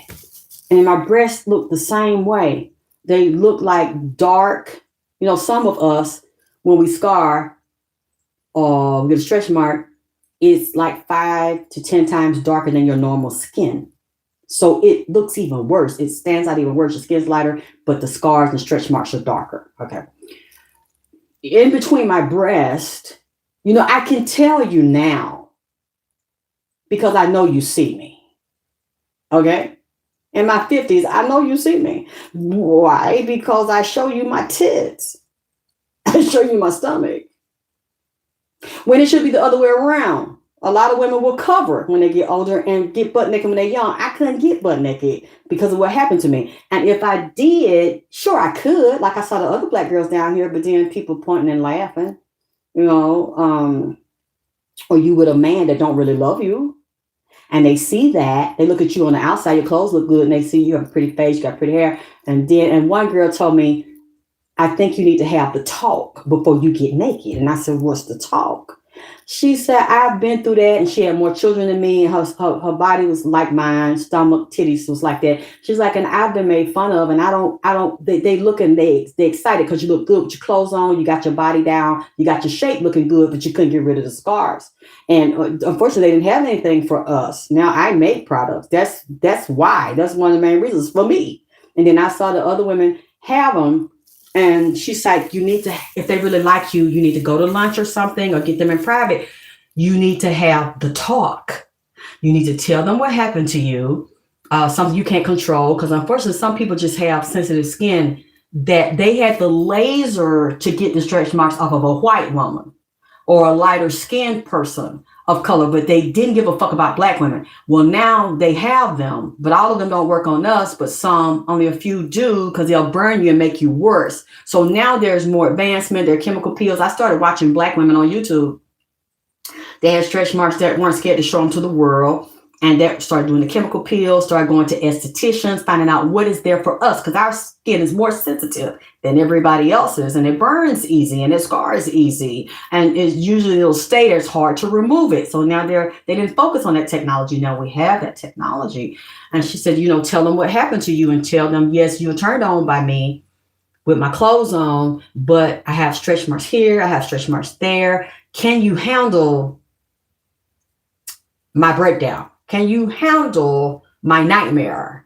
Because this is very painful for me, and I don't want to be embarrassed. I don't want to be laughed at, and I don't want you to turn on me when you see that and I surprise you. So I'm going to tell you now, basically in your own words, would basically say that. And she said, when I said that to my boyfriend, he saw her naked. He didn't leave. He was still sexually attracted to her, turned on by her. He said, you had a baby. That's a part of life. Unfortunately, your skin is more sensitive or it tore. You still turn me on naked. Usually you'll get a better result if a guy really likes you and you tell him first and then you let him see it in private. Usually they don't leave. So I last one I was with, I had to talk, but I still wanted that. I wanted to be restored. I felt like I had the right to be restored. So I started seeking out doctors. And unfortunately, back then, they were like, I'm sorry this happened to you, but there's nothing we have that can help skin of color. They really didn't have anything. And I was going to white doctors, they don't have anything. The Black doctors, we don't have anything. But I can say it now because that's not a hang up for me anymore.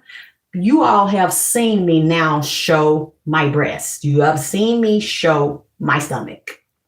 You see me wear what some people call the naked dress, where it's just tits and stomach and arm. And it's like, what is on the breast? Nothing. What is on the stomach? Nothing. That's why I can talk about it. I don't give a fuck if you know. I don't give a fuck if you laugh about it. Because I got the last laugh, bitch.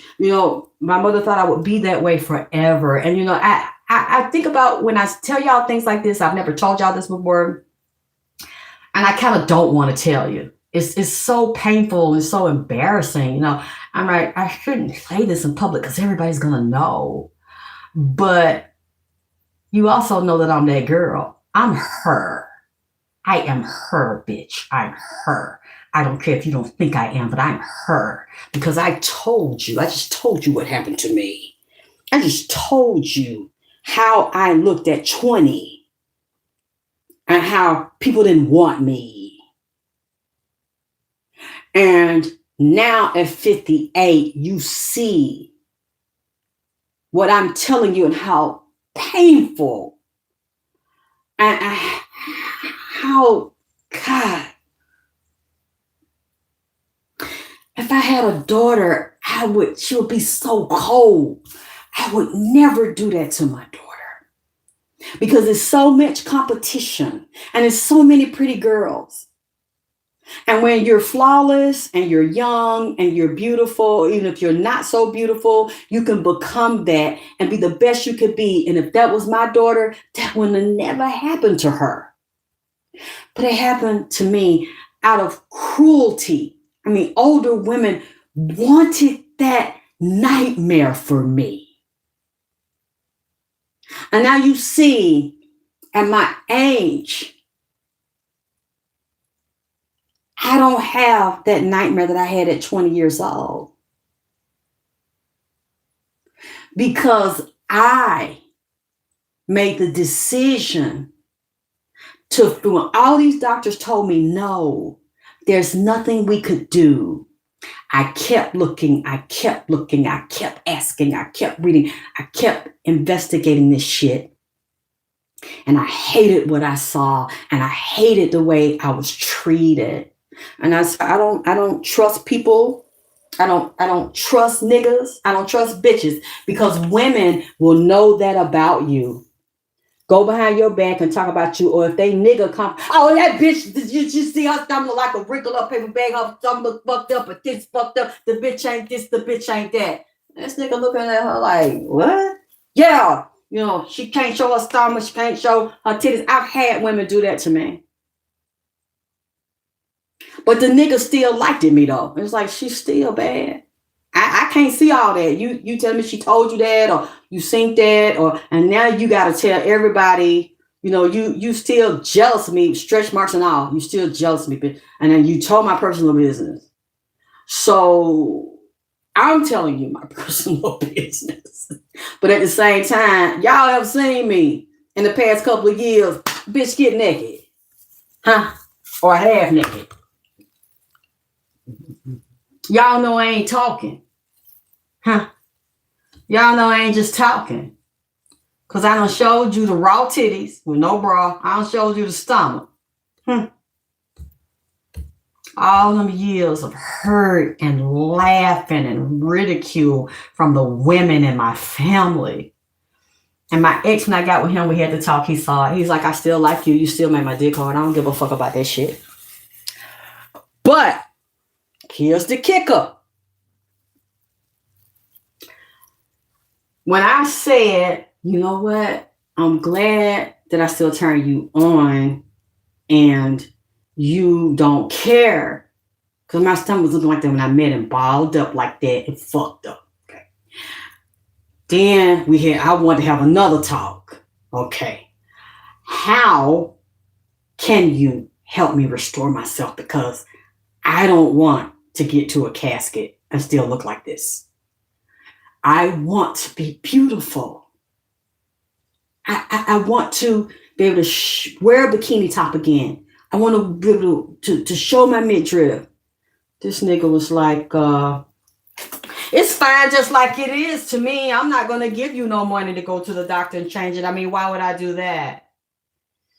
I know y'all have been through that. A man telling you that's, it's okay that you can't show that. It's okay that, it's there and it looks disfigured. I still like it. You know what the nigga's saying to you?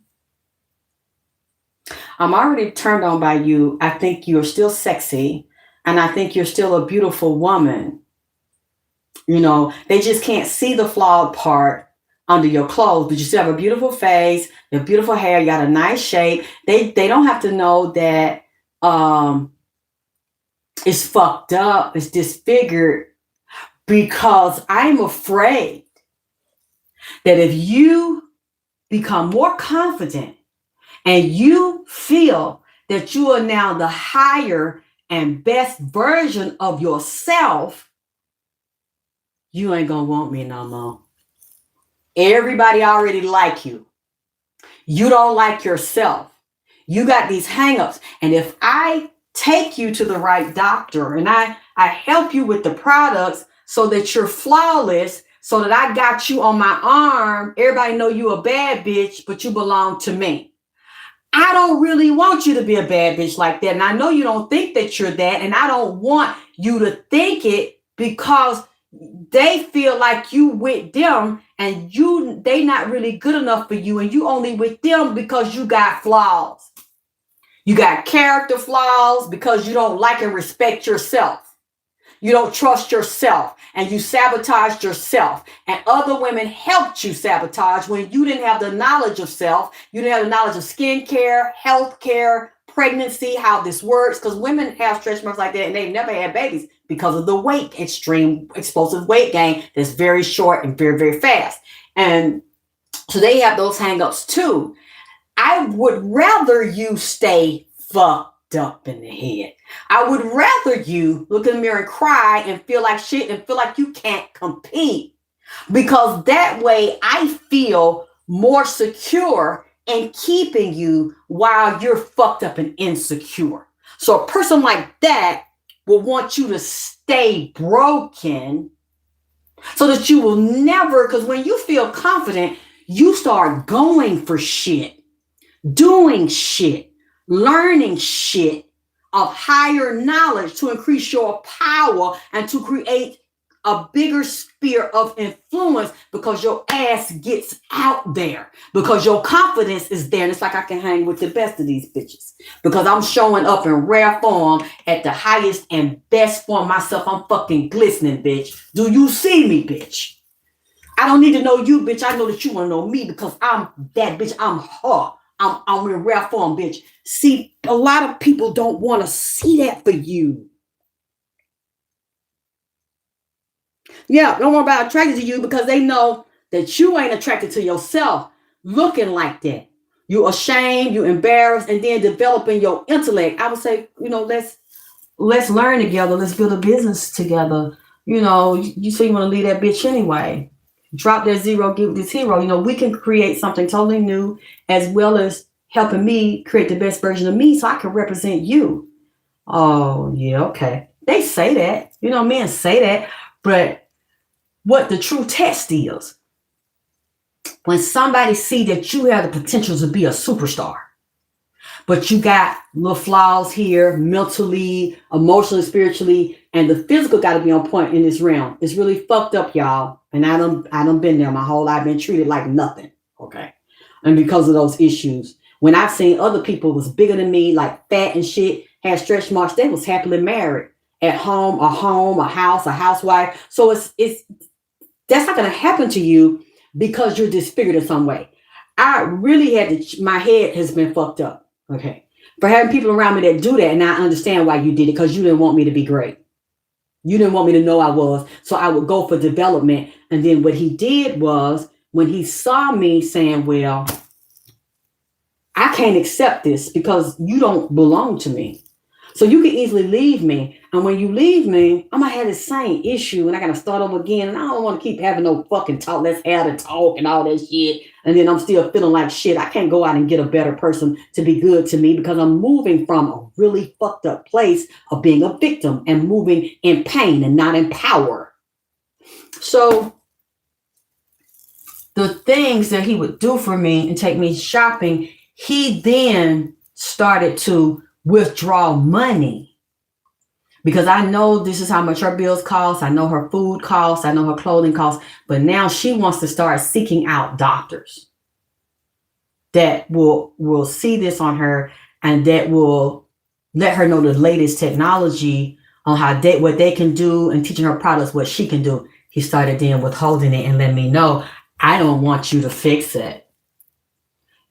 Started attacking me because I wanted to fix it. Okay, this is the same thing. I'm telling y'all this because I know somebody's going to hear this one day and you might be able to relate to it. It might be a testimony to you, okay? Something I can say to you might be able to help you. Even though I'm still not satisfied, I'm my biggest critic. I know that's some shit I got to work on my head.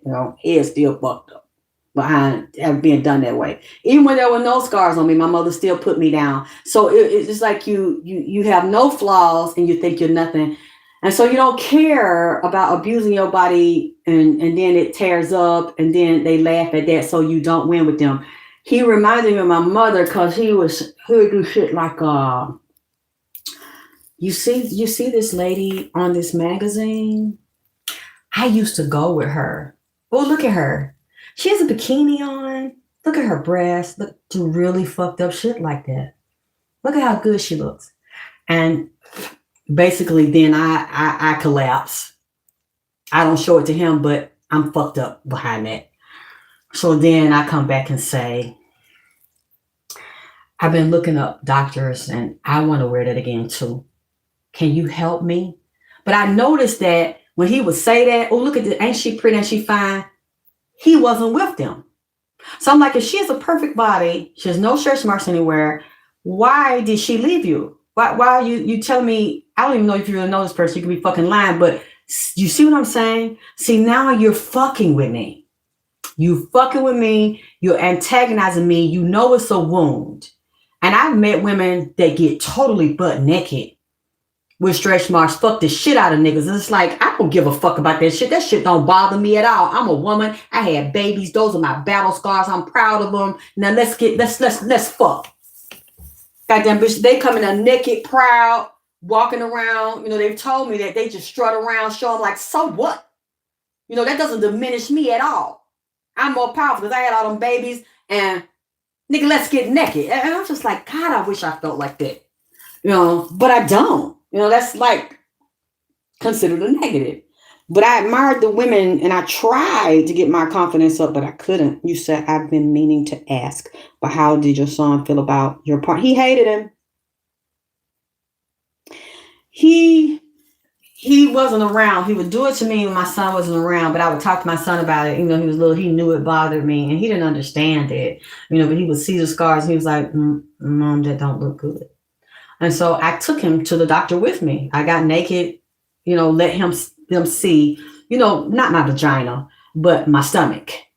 So when the doctor saw my stomach, I had my son there and I said, how do you feel about, you know, Mom wanting to do something to my stomach to change it? And he said, Mama, I don't care. If it makes you feel better and it looks better, then I love you, Mama. I'm here. You know, I never hid anything from him. I was very open with him. And I took him, my ex, in there with me. And she was talking about, and the doctor said, yeah, I can remove a lot of this stretch mark with surgery. And she was like, oh my God, you know, you're so torn up, you know, poor thing. I don't like this. And I want to help you. There's soon I looked at him. The doctor saying this can be fixed now. We can do something about this, and we have skincare products. We can help laser this off. And I'm looking at him, and the doctor's explaining to him we can do this process, and you know we can do a tuck, and we can do this. And his face was just flat. It was just emotionless. As soon as we got out of there, he was bragging about everything he bought and how much money he has, and then he was like, you know what, I don't have it. I have other bills. I have responsibilities. So I can't pay for that. And I was like, it doesn't cost that much. Yes, you can. I'm your woman and you love me and you want me to be more confident sexually, more confident naked. You want me to feel better about myself. If you love me and I'm with you, why don't you want to fix this for me? Why don't you want to help me? I got it done anyway.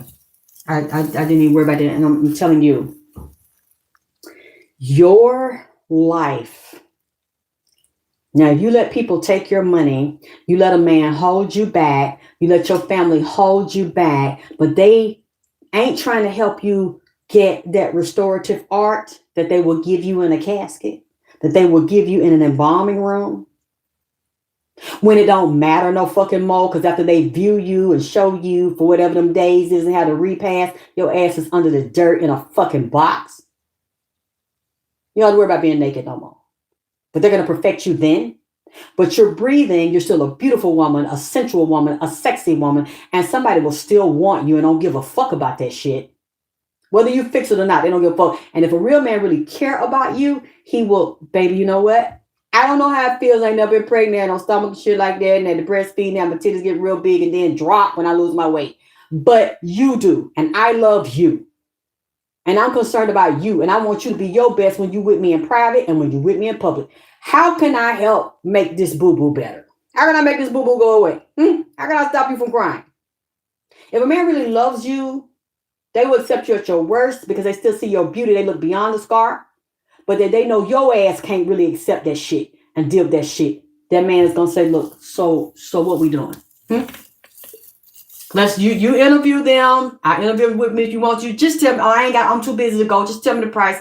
Tell me, are they really going to, let's do their background. Let's talk to their patients. Let's see their success rate. Let's see if they got any malpractice suits. Is this the right one? Can they do what we need done? And then we'll deal with the other aesthetic stuff with other professionals that the surgeon couldn't fix. And we'll find products. What do I need to do to make sure my baby ain't upset? Because if you ain't happy, you ain't happy. That's what a real nigga gonna do. If you got a man that makes fun of you and compares you to another woman, they want you just to stay where the fuck you at. They want you where they found you because they see something in you that you don't. Because you've been beat up and browbeaten and gaslighted and destroyed by women. Men weren't doing this to me as a little girl. And when I grew up, when I got pregnant, women, Black women will do that to you and make slick little comments. But why are you doing it? You're a woman too. You're my mother. You're my grandmother. But see, my grandmother had 3 kids. My grandmother was fat and my grandmother had no stretch marks.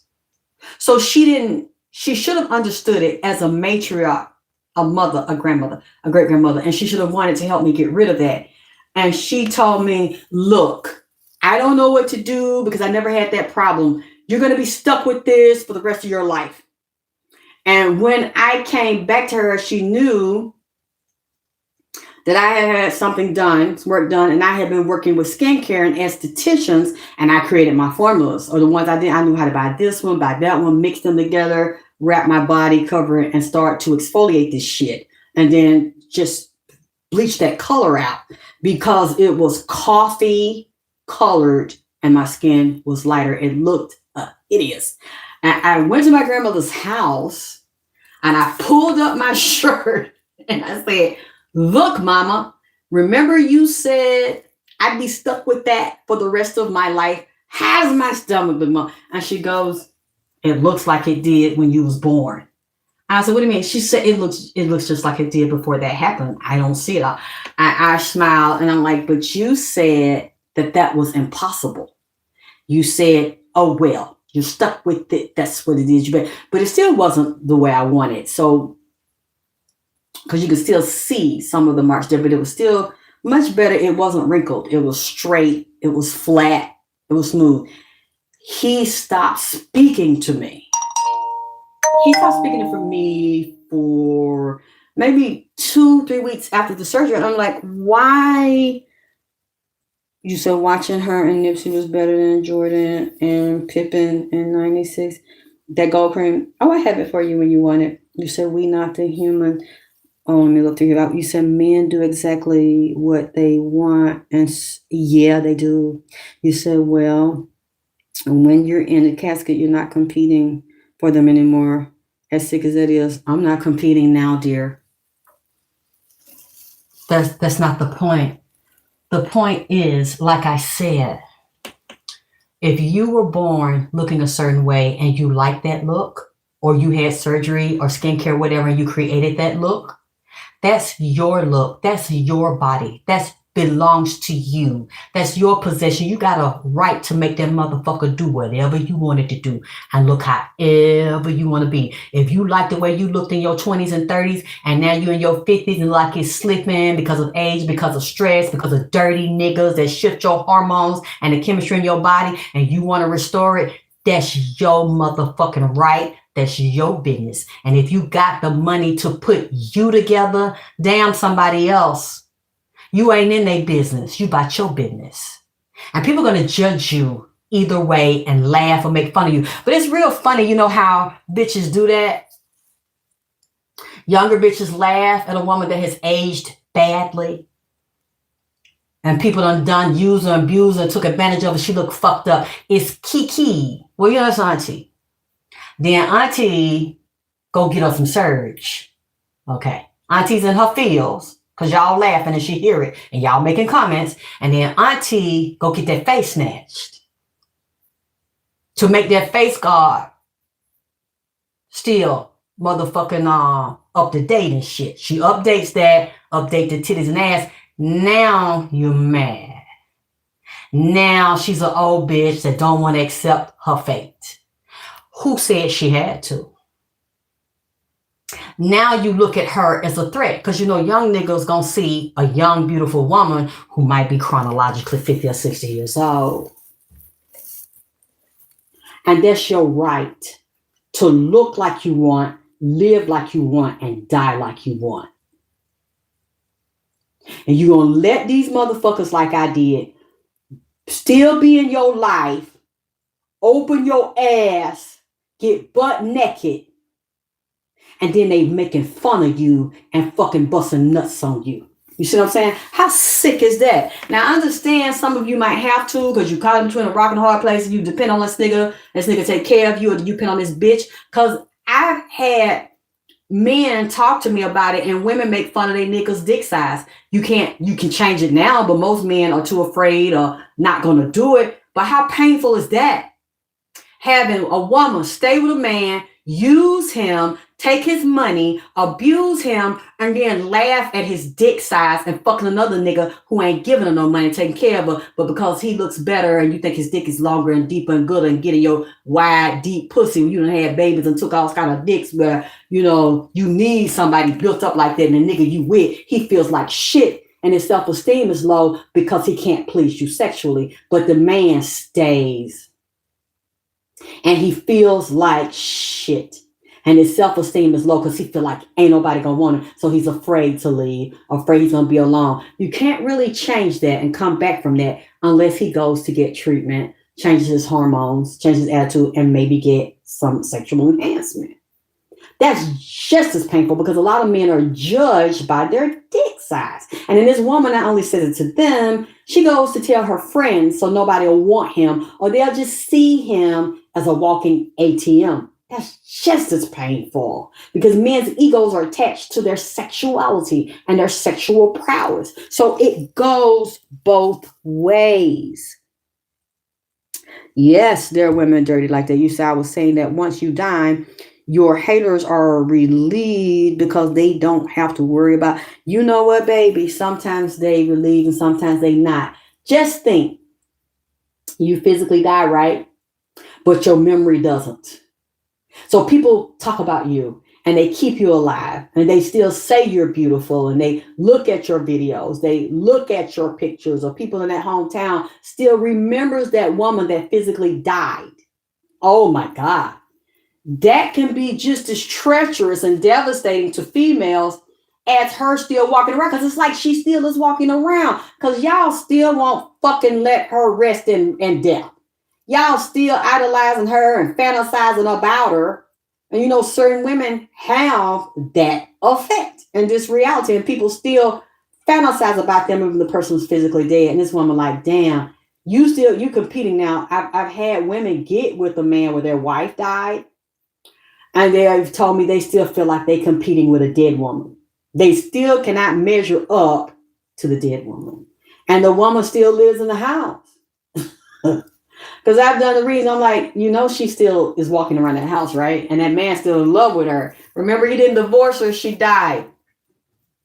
So he's still spiritually married to her and was a widower and was still married to her until you physically married him. So basically he's married to two women because her stuff is there, her pictures are there, and the man ain't ready to release.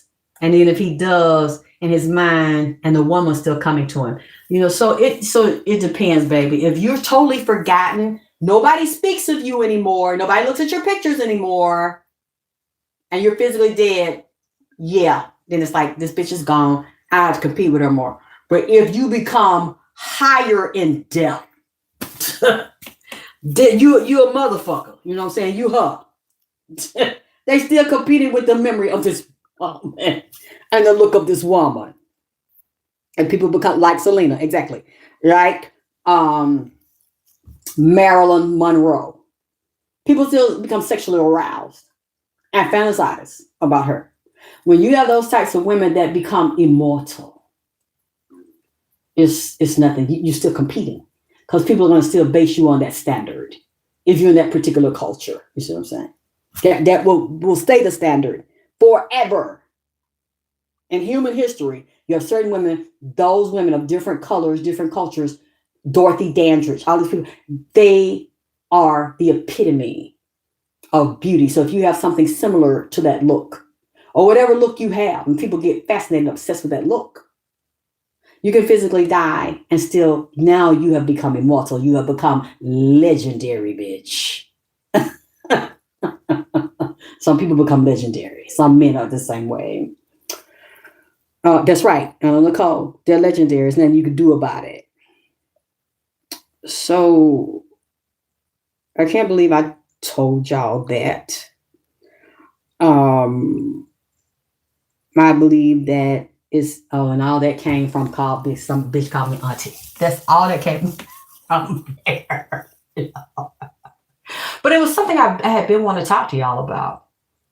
Because I see these black men saying this. It's like, who wants you? Who wants to fuck you? Like, people that think that way, I don't want any dealings with you. I don't want you around me. If that's how you feel and your love and your sexual attraction is based on the first part of your life, and then when you become chronologically a certain age, you're no longer valuable. And you should stop seeing. And he said, one guy said, which I do agree with.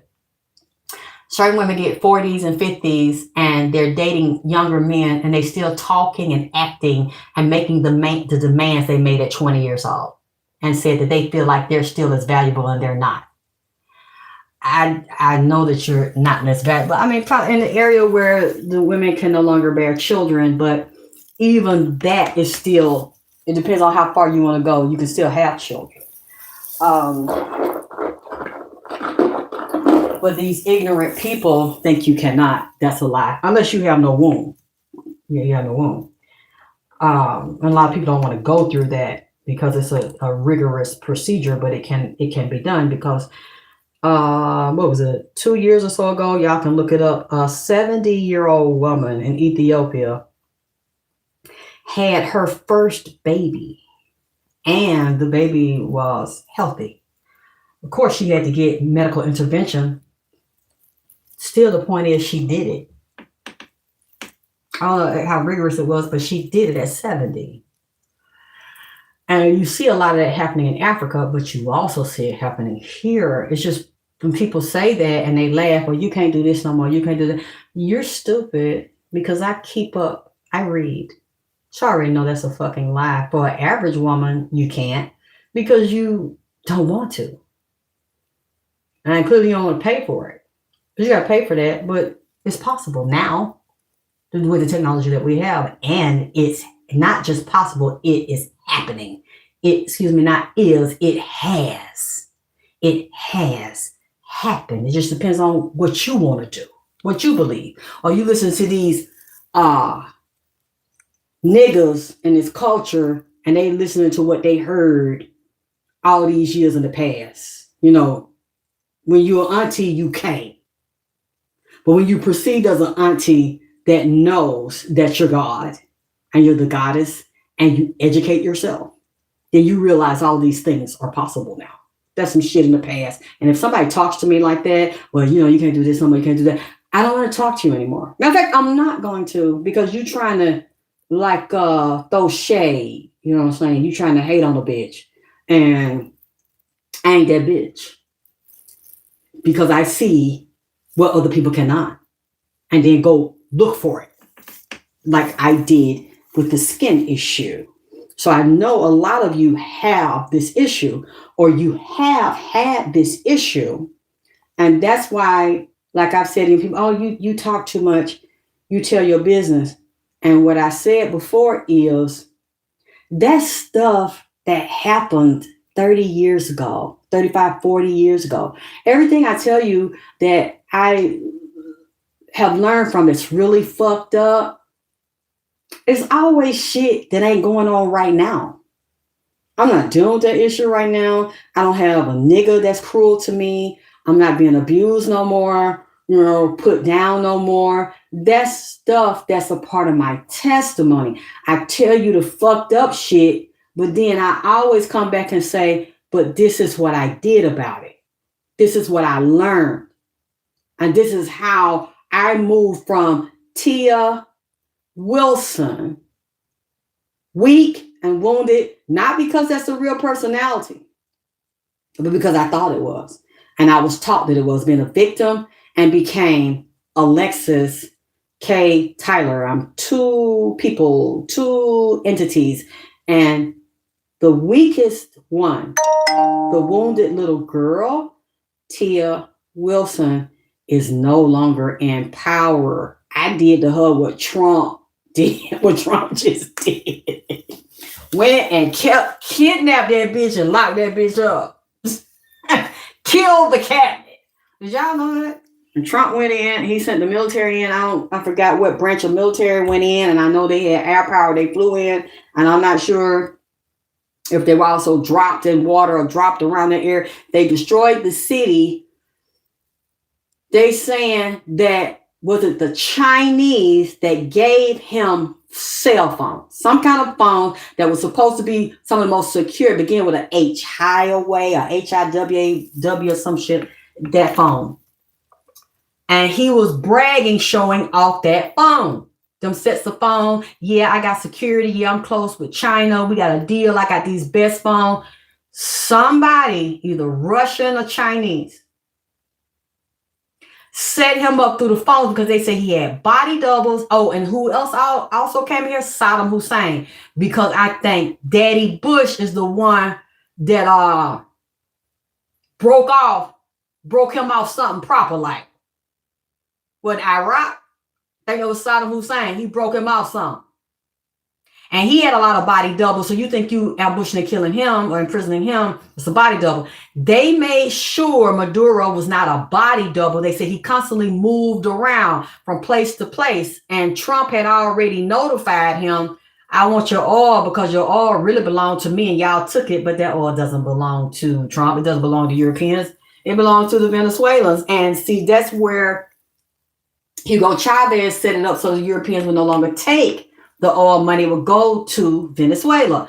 And now he changed it, and they're saying that it was a female that won that election, but Maduro is a very dirty, corrupt motherfucker. So a lot of Venezuelans are happy that he's out of power because he's so dirty and dangerous. And a lot of people suffered in poverty because of him. So they're celebrating that his ass is gone. So that's a good thing that Trump took him out.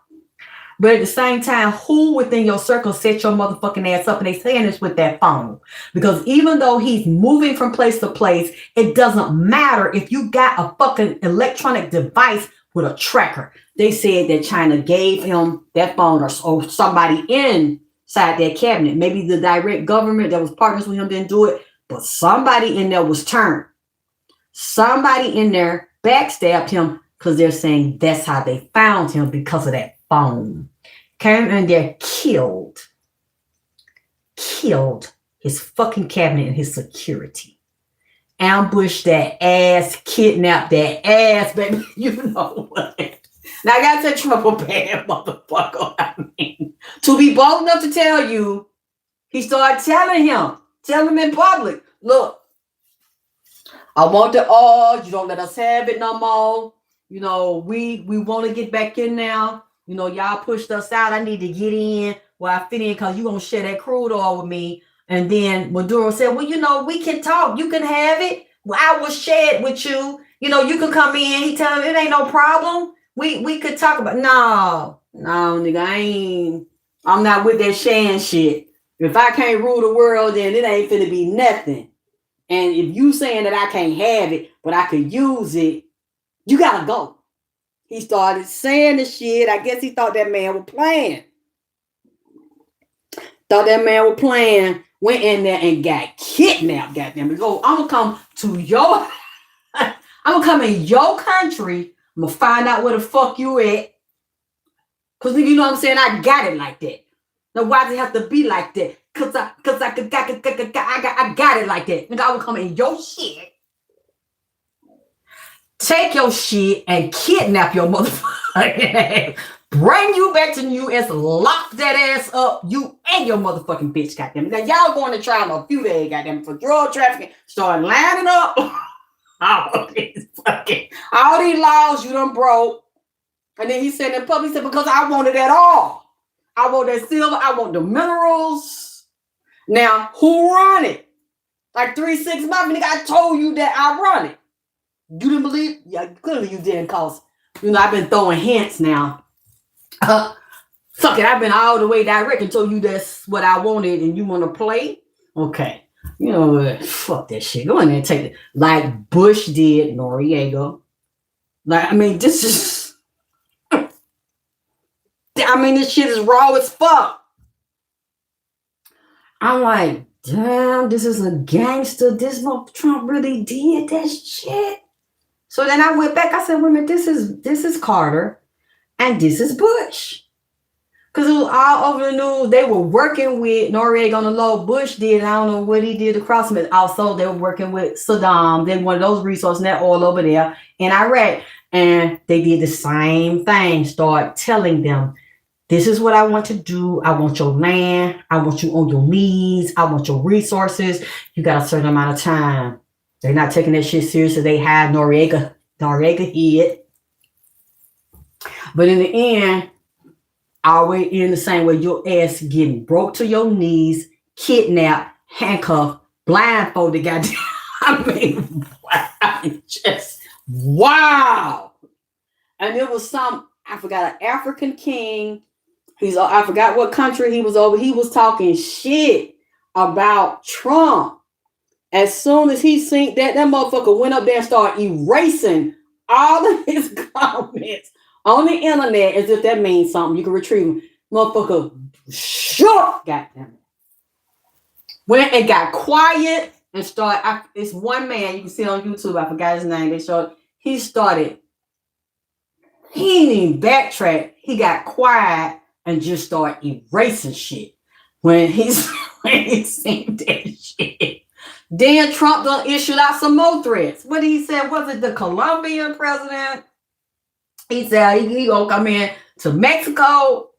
And I think the Colombian president said, I ain't worried about you doing shit to me. You did that shit to him, but you won't do that shit to me.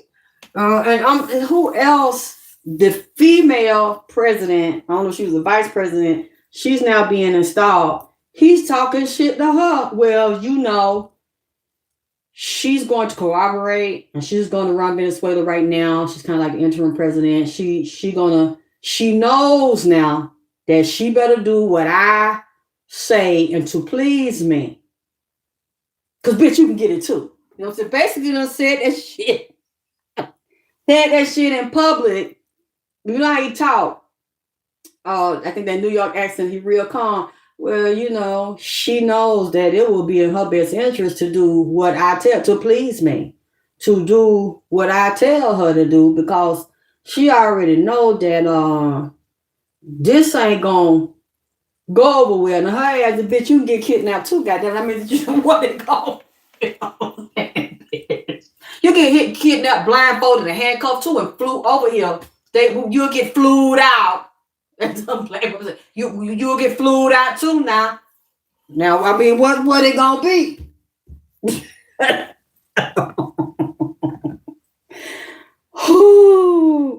Used to tell Mama Drip, love you. I love you too. You say, yes, I have learned from the young me. If you've become powerful from the young me, that's the same person. That's just another aspect of you that people stomped down and tried to kill. You're not a different person. You're the same person. You just pulled out a different aspect. The side of you that they didn't want you to see. And in order for me to do that, I had to have a more powerful name. And I had to create my own game, because that game they had me playing was checkers and set me up for failure. Have me set myself up. You see what I'm saying? Have you sabotaging yourself? Have you destroying your body, destroying your mind, the wrong sex partners, the wrong ideology, the wrong principles to lead you to a dead end, a life full of heartbreak, heartache, and faith, along with doing black magic on you. Because remember, I came from a magician's family who like to do that to their own daughters, their own nieces, their own aunts, their own mama. You know, do this kind of shit and watch you fall, and it's hilarious to them as long as you're failing. But I noticed that the laughing talk stopped, the talking stopped. Well, not the bad mouthing, but in that aspect, I saw the more my mother saw me put together, the more agitated and resentful. Okay, so she, and then started making fun. Oh, that still don't look good. That's still, okay. I know it does. Because after that, she starts saying, "Well, I want some surgery. I want to get my stomach. I want to get my breast. I don't like it. Yeah, but you liked it until you saw me starting to put myself together because you wouldn't help me do it, and started feeling better. Man, when y'all got sick people around you, you got a sick mother around you, and you still deal with her, you ain't gonna win. You're gonna start attracting more people into your life and lovers in your life because the energy is the same. The sex may be different, the body may be different, but the spirit is the same because you're holding on to the pain and you're holding on to the belief. Okay. And I hope you feel like I do for 2026 that you really want to die to this stuff now. I mean, if you're like me and you're older and you've held it for so long, not that you wanted to, but you didn't know how to shake it, ain't you ready to die to that pain? Ain't you ready to stop crucifying yourself? Ain't you ready to stop having people around you that get glory in your failure and you being a loser and keep having a whole bunch of losses and thinking it's funny? Aren't you tired of that shit? And then I guess some of y'all really ain't because you know that means there's certain relatives or niggas or bitches or friends that you gotta let go of. And y'all probably ain't ready to do that, which means you not ready to fight for yourself. You not ready to be a winner because what you will have to learn is even if there's a place you got nothing and nobody, you have to be secure in the fact that God has you, your ancestors have you, that it's for a divine will and a divine purpose that you went through that shit and make yourself great.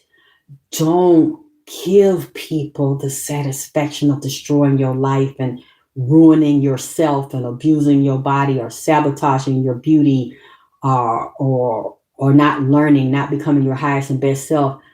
Don't take that to your grave.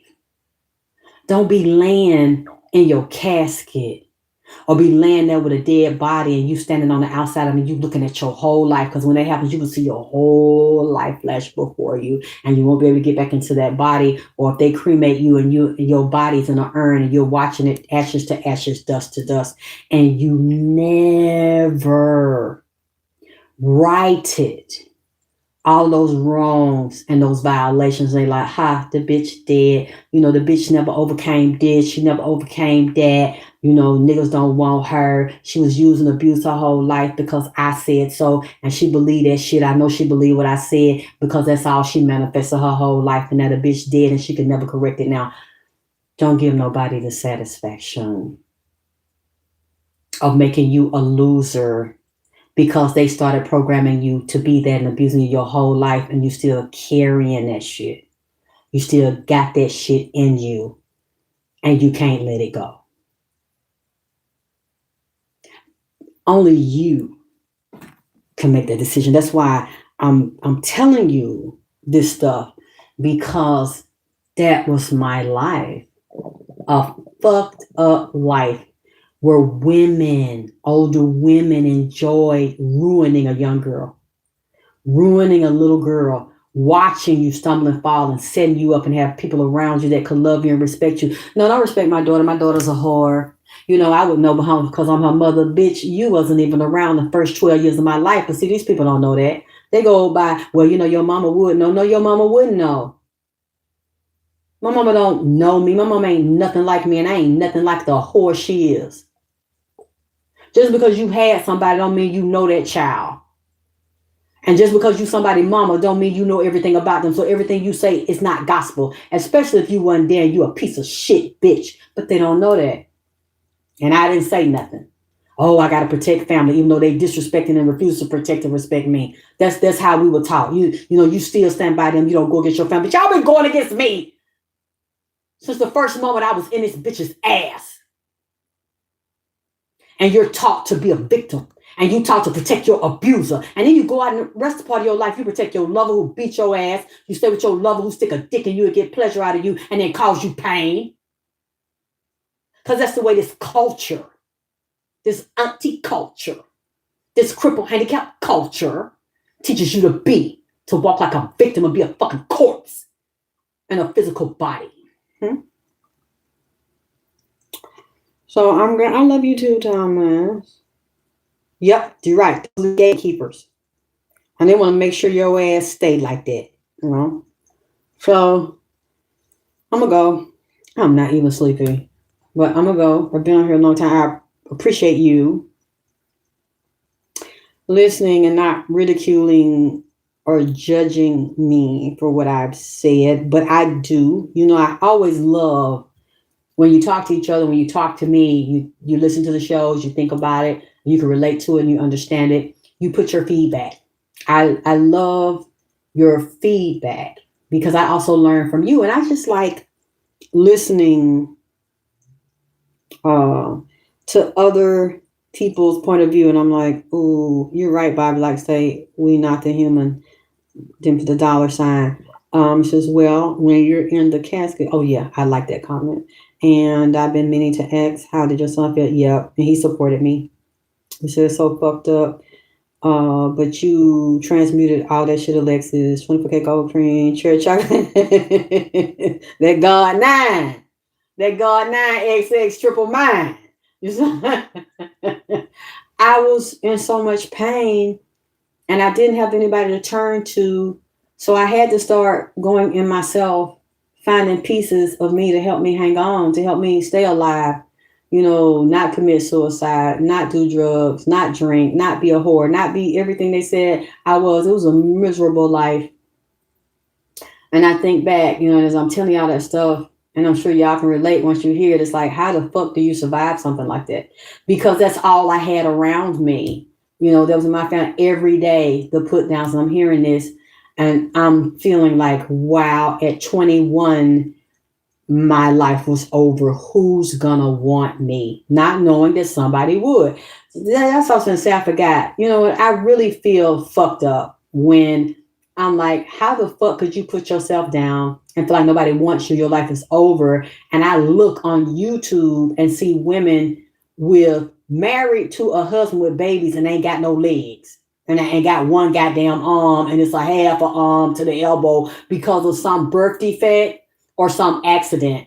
And they sitting there fucking, got a man that's got all his parts, looks totally normal, in love with this handicapped person who functions, who cooks, who learned to bathe herself, right, take care of a baby, and sexually take care of a husband. You will not, bitch, tell me at 40, 50, 60, I can't fuck no more. And who gonna want me? And I'm an auntie. When you see women with no feet and no fucking leg and one goddamn arm taking dick, sucking dick, legally married, is wifey, is Mrs. Pamela with kids and a home, and the man leave a home and work a job every day and pay all the bills and make sure this woman got everything she need. If it can happen for her, then it can happen for anybody else. Because she clearly feels like she's entitled to that. And she deserves that. So she lives, she has manifested and expressed her highest and best self with no feet, goddamn it, and one leg. She has that reality of being totally, unconditionally accepted and loved. So why not you? Clearly, if somebody told her that, and she does have physical limits, but she ain't living by it. She's manifesting a home. She is in a high-level contracting relationship. She's married to a man who wants to be married to her, who's not marrying her out of pity, but he wants to be with her and got pregnant. She's safe and secure. Don't it? Don't Alicia, the man, be pregnant or to be all serious about them or fight you about them. And I said, God damn, how the fuck, what is wrong with me? I'm sitting up here beating myself up. Oh, this scar's here. Who gonna see that? And oh, you know, I gotta get this nail off my toe and all that shit. And this bitch ain't got no toe, but got a whole fucking husband. You know what I'm saying? Who get up on? You can see him. Google them. Go on YouTube. They sitting up on camera. Yeah, I'm her husband. Yeah, I'm fucking her. Yeah, that's our baby, and this is our motherfucking home. No shame. And she's like, yeah, this is my husband. And she'll tell you this is how she clean herself, or somebody paralyzed from the waist down to get up there in the chair. I've seen women, this is how they clean themselves and they do their enema, and this is my man, and this is how, and I'm just like, what? Oh my God, I better get myself together, because she has manifested the reality and the love that she wants. And I'm looking at the comments. Nobody is laughing. Nobody's just, why would you want her when you can have somebody with 2 legs and 2 feet and 2 arms and 2 goddamn hands? Nobody's saying that, because the person is so fucking real about their life and showing you what other people make fun of. And then a man like, okay, we had to talk. I see, physically this is missing, that's missing, but I still like your energy and I'm still feeling you, and I'm sexually attracted to you. And you want to do this? Like, how far you want to go? Because I want to go all the way, goddamn. I don't care about none of that shit. And I realized, damn, we can have what we believe. And you won't have what you don't believe is possible for you because of this scar, or you were left, or your baby, you got 2 babies, or you got 5 babies. I done seen men fall in love with women that got 4 or 5 babies and wouldn't leave them alone. Didn't care what their mama or nobody thought or said. Don't just keep hope alive. Do something about it. Because in the physical, you can hope all you want. But if you don't get up off your ass and take action and start to shift and train your mind, your hope ain't going to do a goddamn thing for you. And that's one thing I never said in this session and sharing my testimony. I dreamed, yes. I hoped and I prayed. But then I got up and started looking. I started researching. There has to be a cure for me. There has to be help for me. And I started chasing it. That's for anybody. And then I started learning, is this possible for a Black woman? And dermatology and doctors have not made us a priority in skincare. They made everybody else a priority. These lasers work very well. These medicines and these skin creams work very well on white skin, but they don't have as much melanin. So of course it's going to work quicker. What about someone, there's eumelanin, there's phenomelanin. Phenomelanin is more of a yellow, lighter melanin. The eumelanin is more of the African strain, and that strain is a motherfucker. It's very stubborn, and it's very, very sensitive.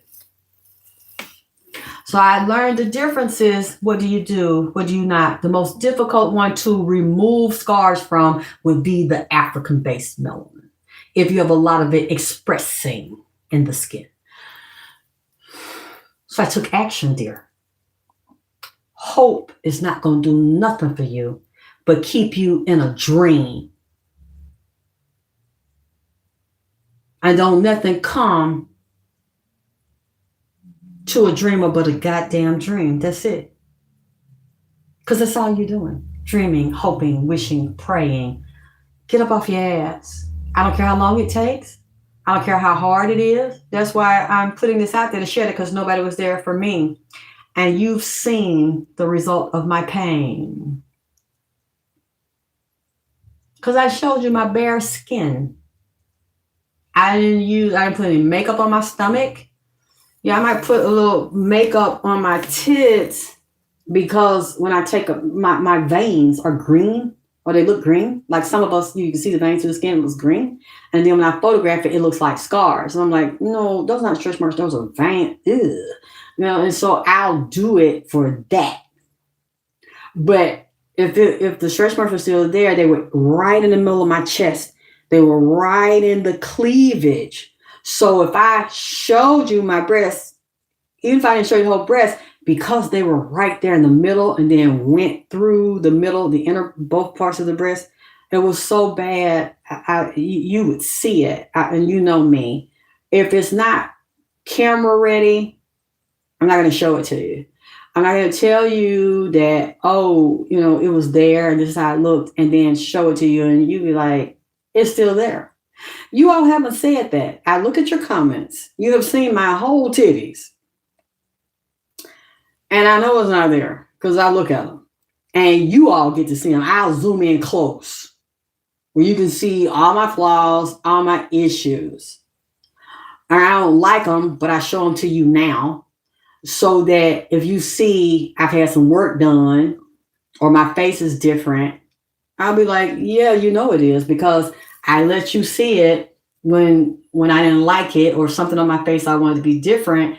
And then you see it. If you see me one day and it's different, you'll know it's different because I get up close with y'all. I get really raw. I get really public. I don't really care what anybody thinks. If I change anything, it's my body. I can do what I want to do. But if you see it's like, wait a minute, you look different, or what do you do? Oh, you did this to your face. You did that. I'm like, yep, that's what I wanted to do. And I wasn't gonna tell y'all because I know if I tell y'all, y'all gonna say no. So, so you said, don't worry about what you can see. Pay attention to her voice. Thank you. And if they don't like that, and me not going on camera, it's a lot of people that don't. Then why are you over here? Just don't be over here. It's just really simple. Nobody's forcing you to be in here. Just go. Anyway, you said if you don't put in the work, don't complain with nothing. Yeah. And sometimes you don't know. You said, what was the ethnicity of the Jewish people that guided you through your name change? I don't know. It's called the Kabbalah Society. I think they're in Canada. They weren't here. I found them online, and I chose. I really didn't want that name. I really didn't want Alexis K. Tyler. I liked it, but I didn't want Alexis. What I wanted was something more ethnically sound. I know that I have the Black blood. I have some European, but I have a lot of Native American, and I feel very Native. So I wanted a name that was African and Native American that would be more reflective. But they didn't deal with that because that's what my first request was. I wanted it based on my race. I wanted it based on my ethnic background, and I feel very strongly Native. And I know from Georgia, I do have a lot of indigenous people in my background. They weren't from Africa. They were from here. From talking to my grandmother and other people, and then I've seen, different people that are mixed and had a lot of white in there. But even though it's in my genes, that's not what I look like, and that's not what I feel. So I told them that at first I wanted something that was Native American, or indigenous and African. And they were like, we don't have a database for that. But what we will do, we'll take your birthday, we'll take the name that you have now, and every letter has a number, like A is 1, B is 2, and they look at your astrology. And they were like, I'm sorry, we can't do that. They're white people, we don't know anything about that. But we will do our best to come up with something that is numerically and astrologically sound.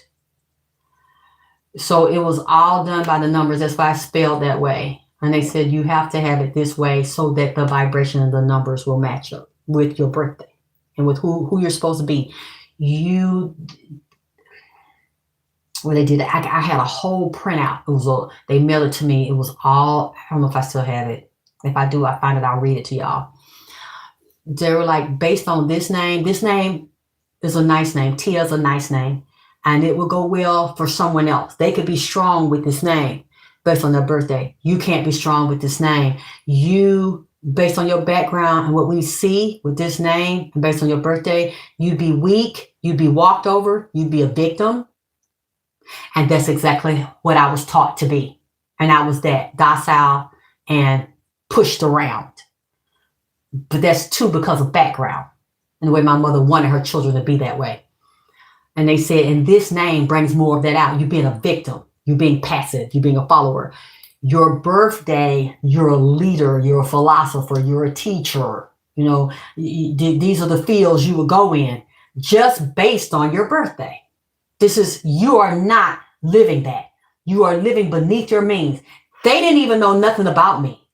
They didn't know my childhood. I never fucking told them. They didn't want to fucking know. They're like, we already fucking know what you are, and what you're manifesting doesn't match your birthday. That's something you can't change. Your birthday. So if they telling you you're a bad motherfucker based on your zodiac and your fucking birthday, but you living like a homeless motherfucker being kicked around and being a victim, you don't have to tell them.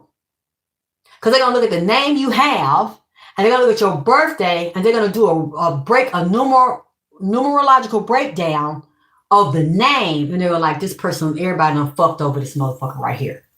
Because his name just told us that. Because that's the vibration that name carries, and that shit been put on her. So we already know you've been living like a punk bitch. And everybody been telling you you're a punk bitch. We already know that shit, you just been fucked up. And based on your everybody's birthday, there's a cycle.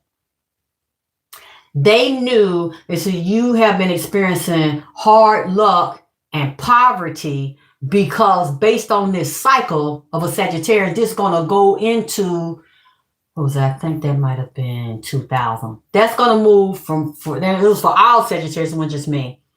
From like 2001 to about now. 2000, I think we started going through a shift 2012. And then they're like, no, this is going to go 10, 15 years. And then everything is going to shift because of the astrological cycle. And nobody can do anything about that. You're going to go through this. You're going to go through that. And I was like, God damn, that's true. Now you hear the astrologers talking about that, and for certain cycles and like certain signs, I know for Sagittarius, that shit broke in 225 because we got the number 9, endings, transformations, death, and then 2026, which is a 10, which goes to 1. When you get to 9 and you're saying 10, you go back to 1, which means you're starting over. Everything's over.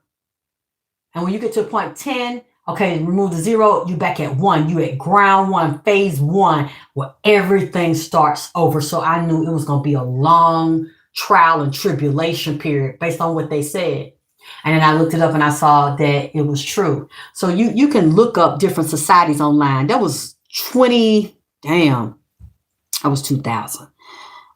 Using your name alone destroys the matrix. Oh, thank you. Don't worry about what you can see. Yeah. That was 26 years ago. Oh my God. So I'm sure other organizations are available to you. That was the only one that was available to me at the time. You know, a lot of people changed their name. When I went to court that day, that courtroom was full. There was a lot of white people in there. A lot of people were in there changing their name. So it's not like it was a rare occurrence and I was in there by myself and the judge didn't even ask me, well, why are you doing this? Why do you want to do this? Oh, this is what you want? Okay, I'm looking through your paperwork. You follow all the Georgia law requirements, and I had to run an ad for 30 days so that any debtors and any creditors, any police, if I was a fugitive, to give them a chance to get the notice so that they can also appear in court with me and say, Judge, Your Honor, we don't want to grant her the name change because she's been hiding. She's been running. She owes this person. She's a fugitive. She has a warrant out. No, nobody showed up. I was there by myself. My son was in school. Nobody showed up to contest or challenge me. That's why when these black bitches and these black ass niggas be talking about, oh, she's lying. Her name is Tia Wills. First of all, everybody knows that because I told. When I came out in 2006, I was on TV. You only knew my name as Alexis K. Tyler. I started telling people that I wanted everybody to know. I'm the first one that told. That's how they know. Then they started looking it up, and people, I guess they thought they were going to hurt me and put it there. Her name's Tia Wilson. No, it was. It was. She didn't do a legal change because you think I'm like you. You calling yourself King Rasta Raphael, and you want the whole world to know your ass to there, but your name is goddamn it Leroy Johnson from the Bronx and the projects, goddamn it. See, you ain't got the heart that I got. Everybody calling you that and looking up to you like you great and you grand and you got this knowledge, but you ain't stood in front of a judge, bitch. And none of your legal documents say that shit. It's Leroy, goddammit. All of my documents say Alexis K. Tyler, and you're not going to speak to me. You're not going to call me any fucking different. You can say it. I'm not talking to you and I don't hear you. And if I hear you saying it, I don't fucking hear you. I'm turning the other way because that's not my name by law. That's not on my ID. That's not on my Georgia driver's license. See, I was all the way real with it because I'm her. I ain't going to tell you nothing unless I stood on all 10 and I fucking did it. And I will stood out do it. And I've asked people repeatedly, the stuff they say about me, prove that that's not my legal name. Prove that I ain't do that shit. Prove I'm a hoe. Prove I'm sucking this nigga dick. Bring the nigga forward. Goddamn bitch, you wasn't there, so stop running your fucking dick sucking bitch. Bring the nigga that you know I've been fucking. I'll listen to him. And I'll tell you, yeah, I was lying. I was fucking that nigga. Oh no, I ain't do it. They won't, y'all, why y'all won't do that to me? Why y'all, like they say in New Orleans, why y'all won't do me that? Because I have no problem being ridiculed in public. I've been ridiculed in public all my life, and I learned not to be scared of it and not run. Stand. Or face your accusers. But y'all won't let me face my accusers. Y'all looking me up. Y'all doing background checks on me. Because we saw it. You can see it when a whole bunch of hits be on the person, then your name comes up. I don't even have to put my whole name in my I'm like, wow. When my son showed me that all this shit come up, y'all trying to doing criminal background checks on me, like I'm hiding, that I was in Chang Yang and shit. Y'all just like want to fucking vilify me and tell all kind of lies on me, and then you go look and try to make the lies true, and then you get mad when you can't.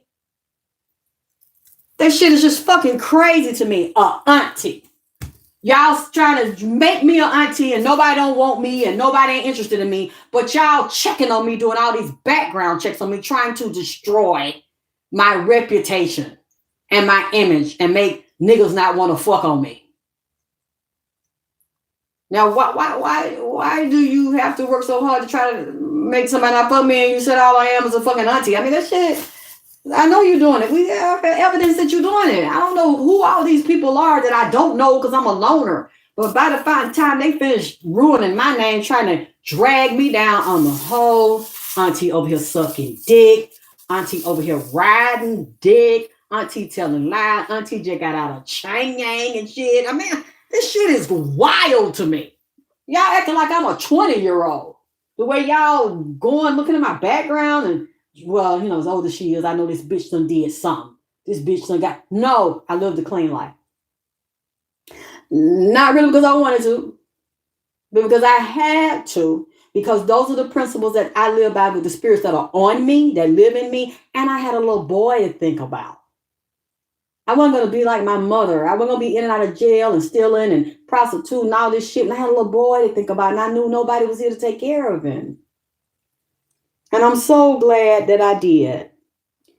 You said, and your name alone destroys the matrix. I love that. Thank you. You said, I think about it sometimes, changing my name, but I also love the meaning of my name.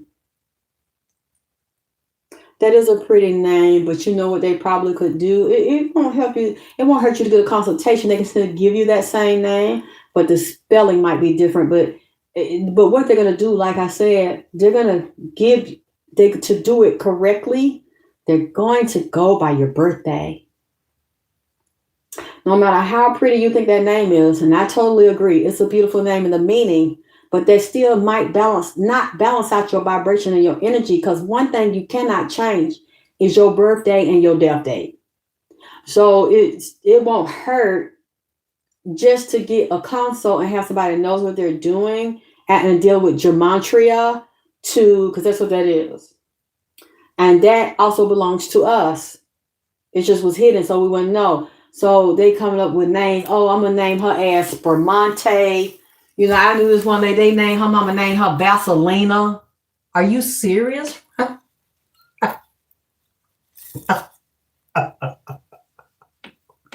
damn, I got to get off here. Now, you know, I mean, what I think about when I think about Vaseline, somebody jacking. I mean, I don't know.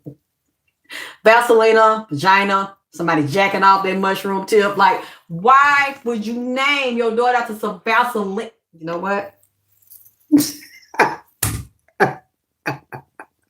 So, Lord forgive me. I couldn't even look at her and call her name. You see what I'm saying? Because of what my mind, I know my mind be in the gutter, but I know I'm not the only one that I just told y'all that shit. I know that y'all gonna look at somebody so Vaselina, can you pass the mayonnaise or something? You know what I'm saying? Because you name her after some grease. God damn it, I mean.